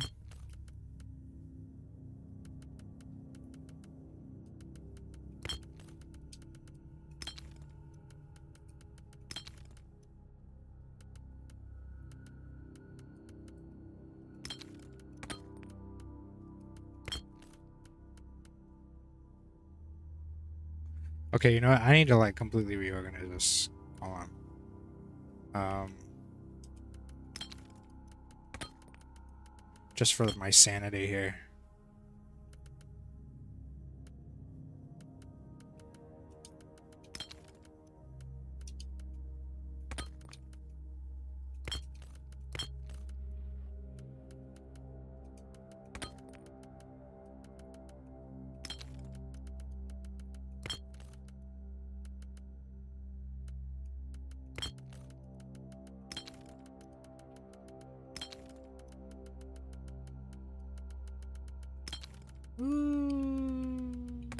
There's just not enough space.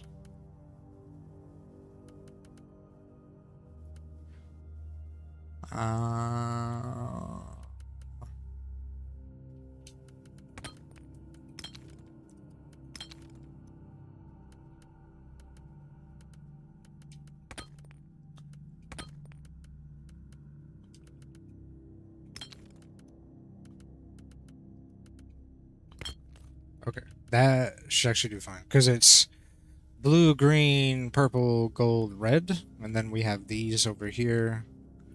And then I guess if we get any more, we can shift them to the next area. Okay, that should do just fine.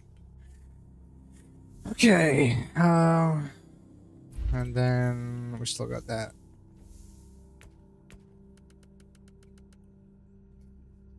The Sandman is the greatest mythological god ever. Hey, yo, nice. I didn't know that he became a god. See, when he was fighting Peter Parker, he wasn't a god. He was just kind of like a menace. You know, he was a menace to Manhattan. So I'm really happy that, you know,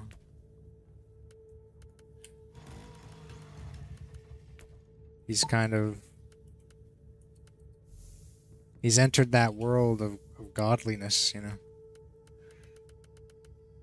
HP on hit. So we can move these over. Oops. You know, I think Harry Osborn wishes he had that kind of opportunity, you know, to be a god, to avenge his father, but you know, you don't always get what you want. Sometimes you get what you need. Ooh, DOT damage. Yes.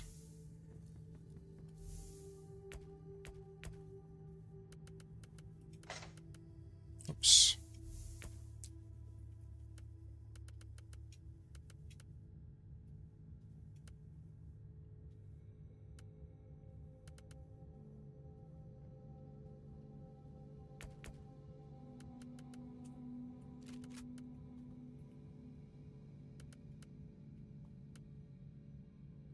DOT damage. Yeah, let's add another. And let's do another psalm. We got red psalms, so fuck it. So you're thinking of a completely different character. Oh, am I? Are you sure?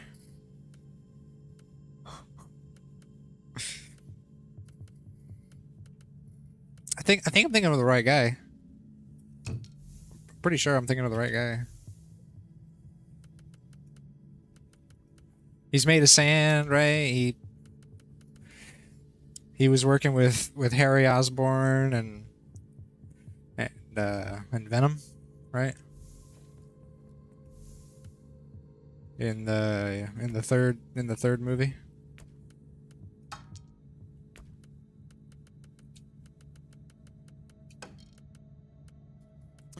Yes, and it is actually infuriating. Oh, well, don't be upset.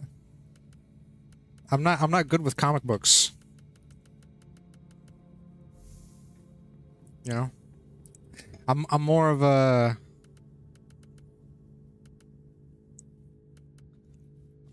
video game guy, you know, or movies. That's why it's like, you know.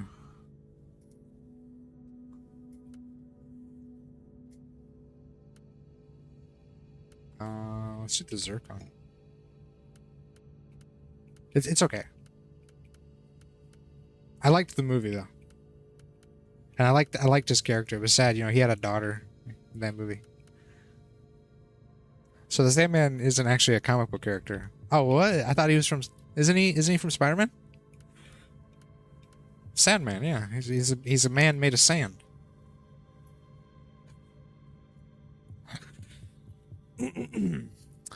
This is the Drukhari. Oh shit, look at all these enemy types. What is this one?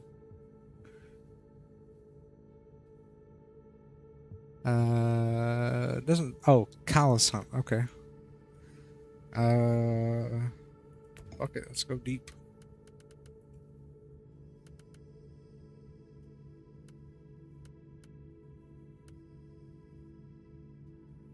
Crit hits are disabled. Plus one champion type. I'm pretty sure Sandman is a comic book character. He's the man made of sand in the Spider-Man series, the Amazing Spider-Man series. Peter Parker deals with him quite a bit. You're thinking of Spider-Man Sandman, but the Sandman I'm talking about is the God of Dreams.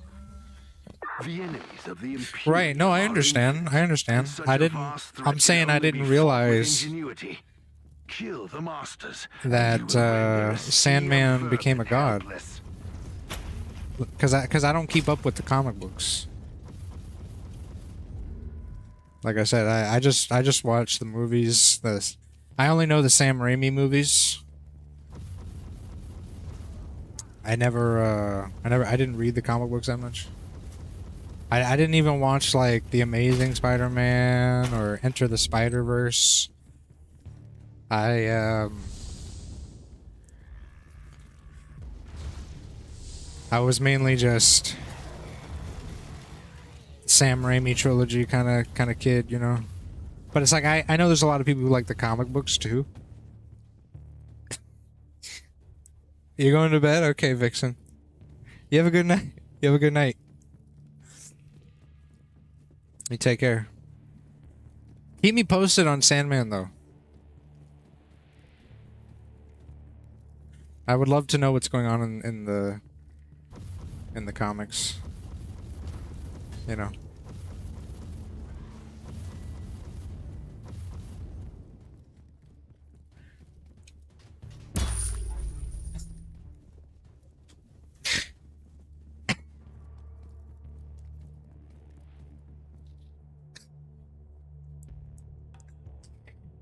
I'm sorry, Vixen.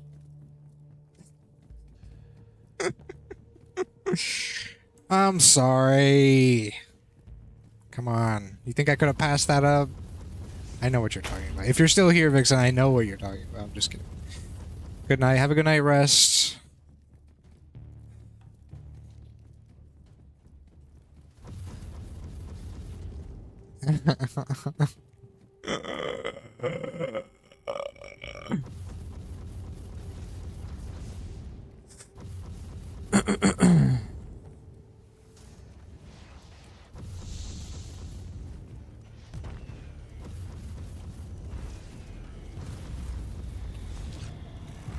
These are some new enemies. I've never faced these guys before. At least I don't remember facing them in the campaign or anything. Pretty cool. The Xenos taint must be purified.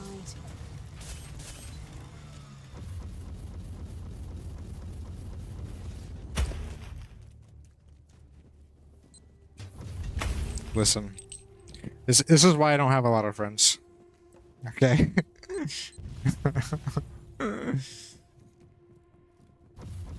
And it's probably well deserved. The existence of this Xenos scum is a stain upon the galaxy. It's probably well deserved.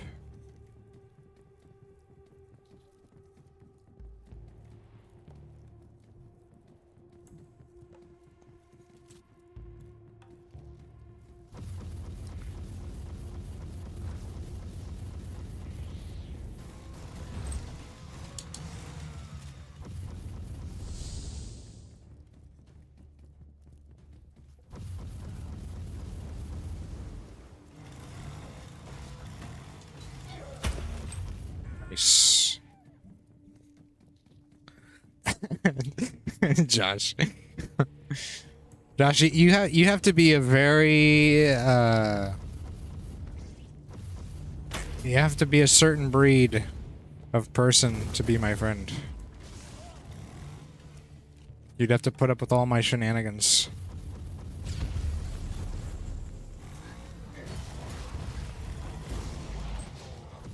That's why if you are my friend, you probably are a very special person. When I was young, I would do this shit all the time, and nobody liked it. Nobody liked it. It was pretty funny. I'm talking like when I was really young too. This was just my humor. Success Just to fuck is with people. measured in blood. But what's funny is this isn't malicious. Like there's trolls, right? That's kind of a troll thing I just did, but there's like that's like kind of the innocent, playful troll, where no one's getting hurt. I'm just irritating someone. But then there's the kind of like, okay, the malicious troll that is like genuinely trying to hurt people. I like to think that I'm the chaotic good in that case.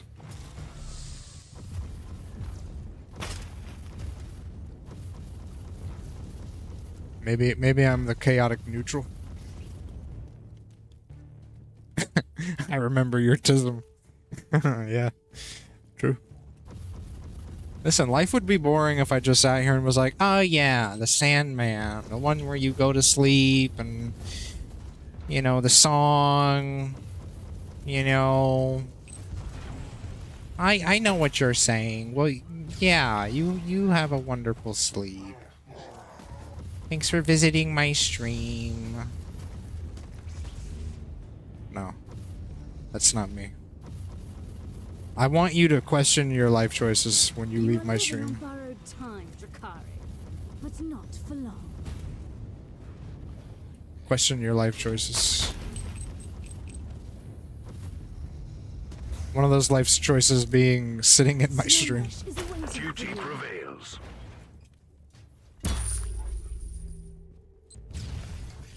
Chaotic banana. I think that's chaotic evil. The chaotic banana is chaotic evil. Don't quote me on that.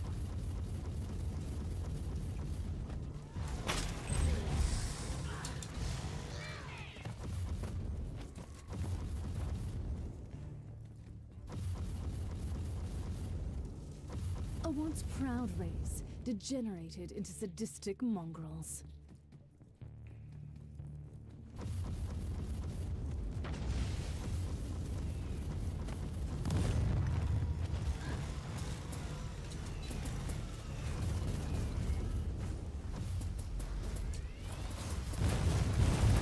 Oh, this is bad. I'm like stuck. I can't move. Get me out of here.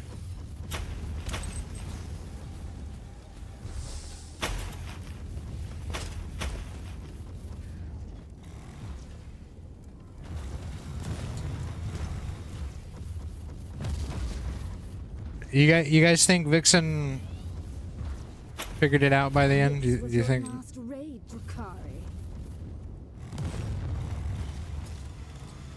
Do you think they realized it on the way out? You severed the head. Now you can watch the body wander aimlessly until it withers and dies. Or do you think they'll forever be thinking that I'm an idiot? Don't worry, I already questioned my life choices when I enter your stream. Based. Then I've done my job. Hell yeah.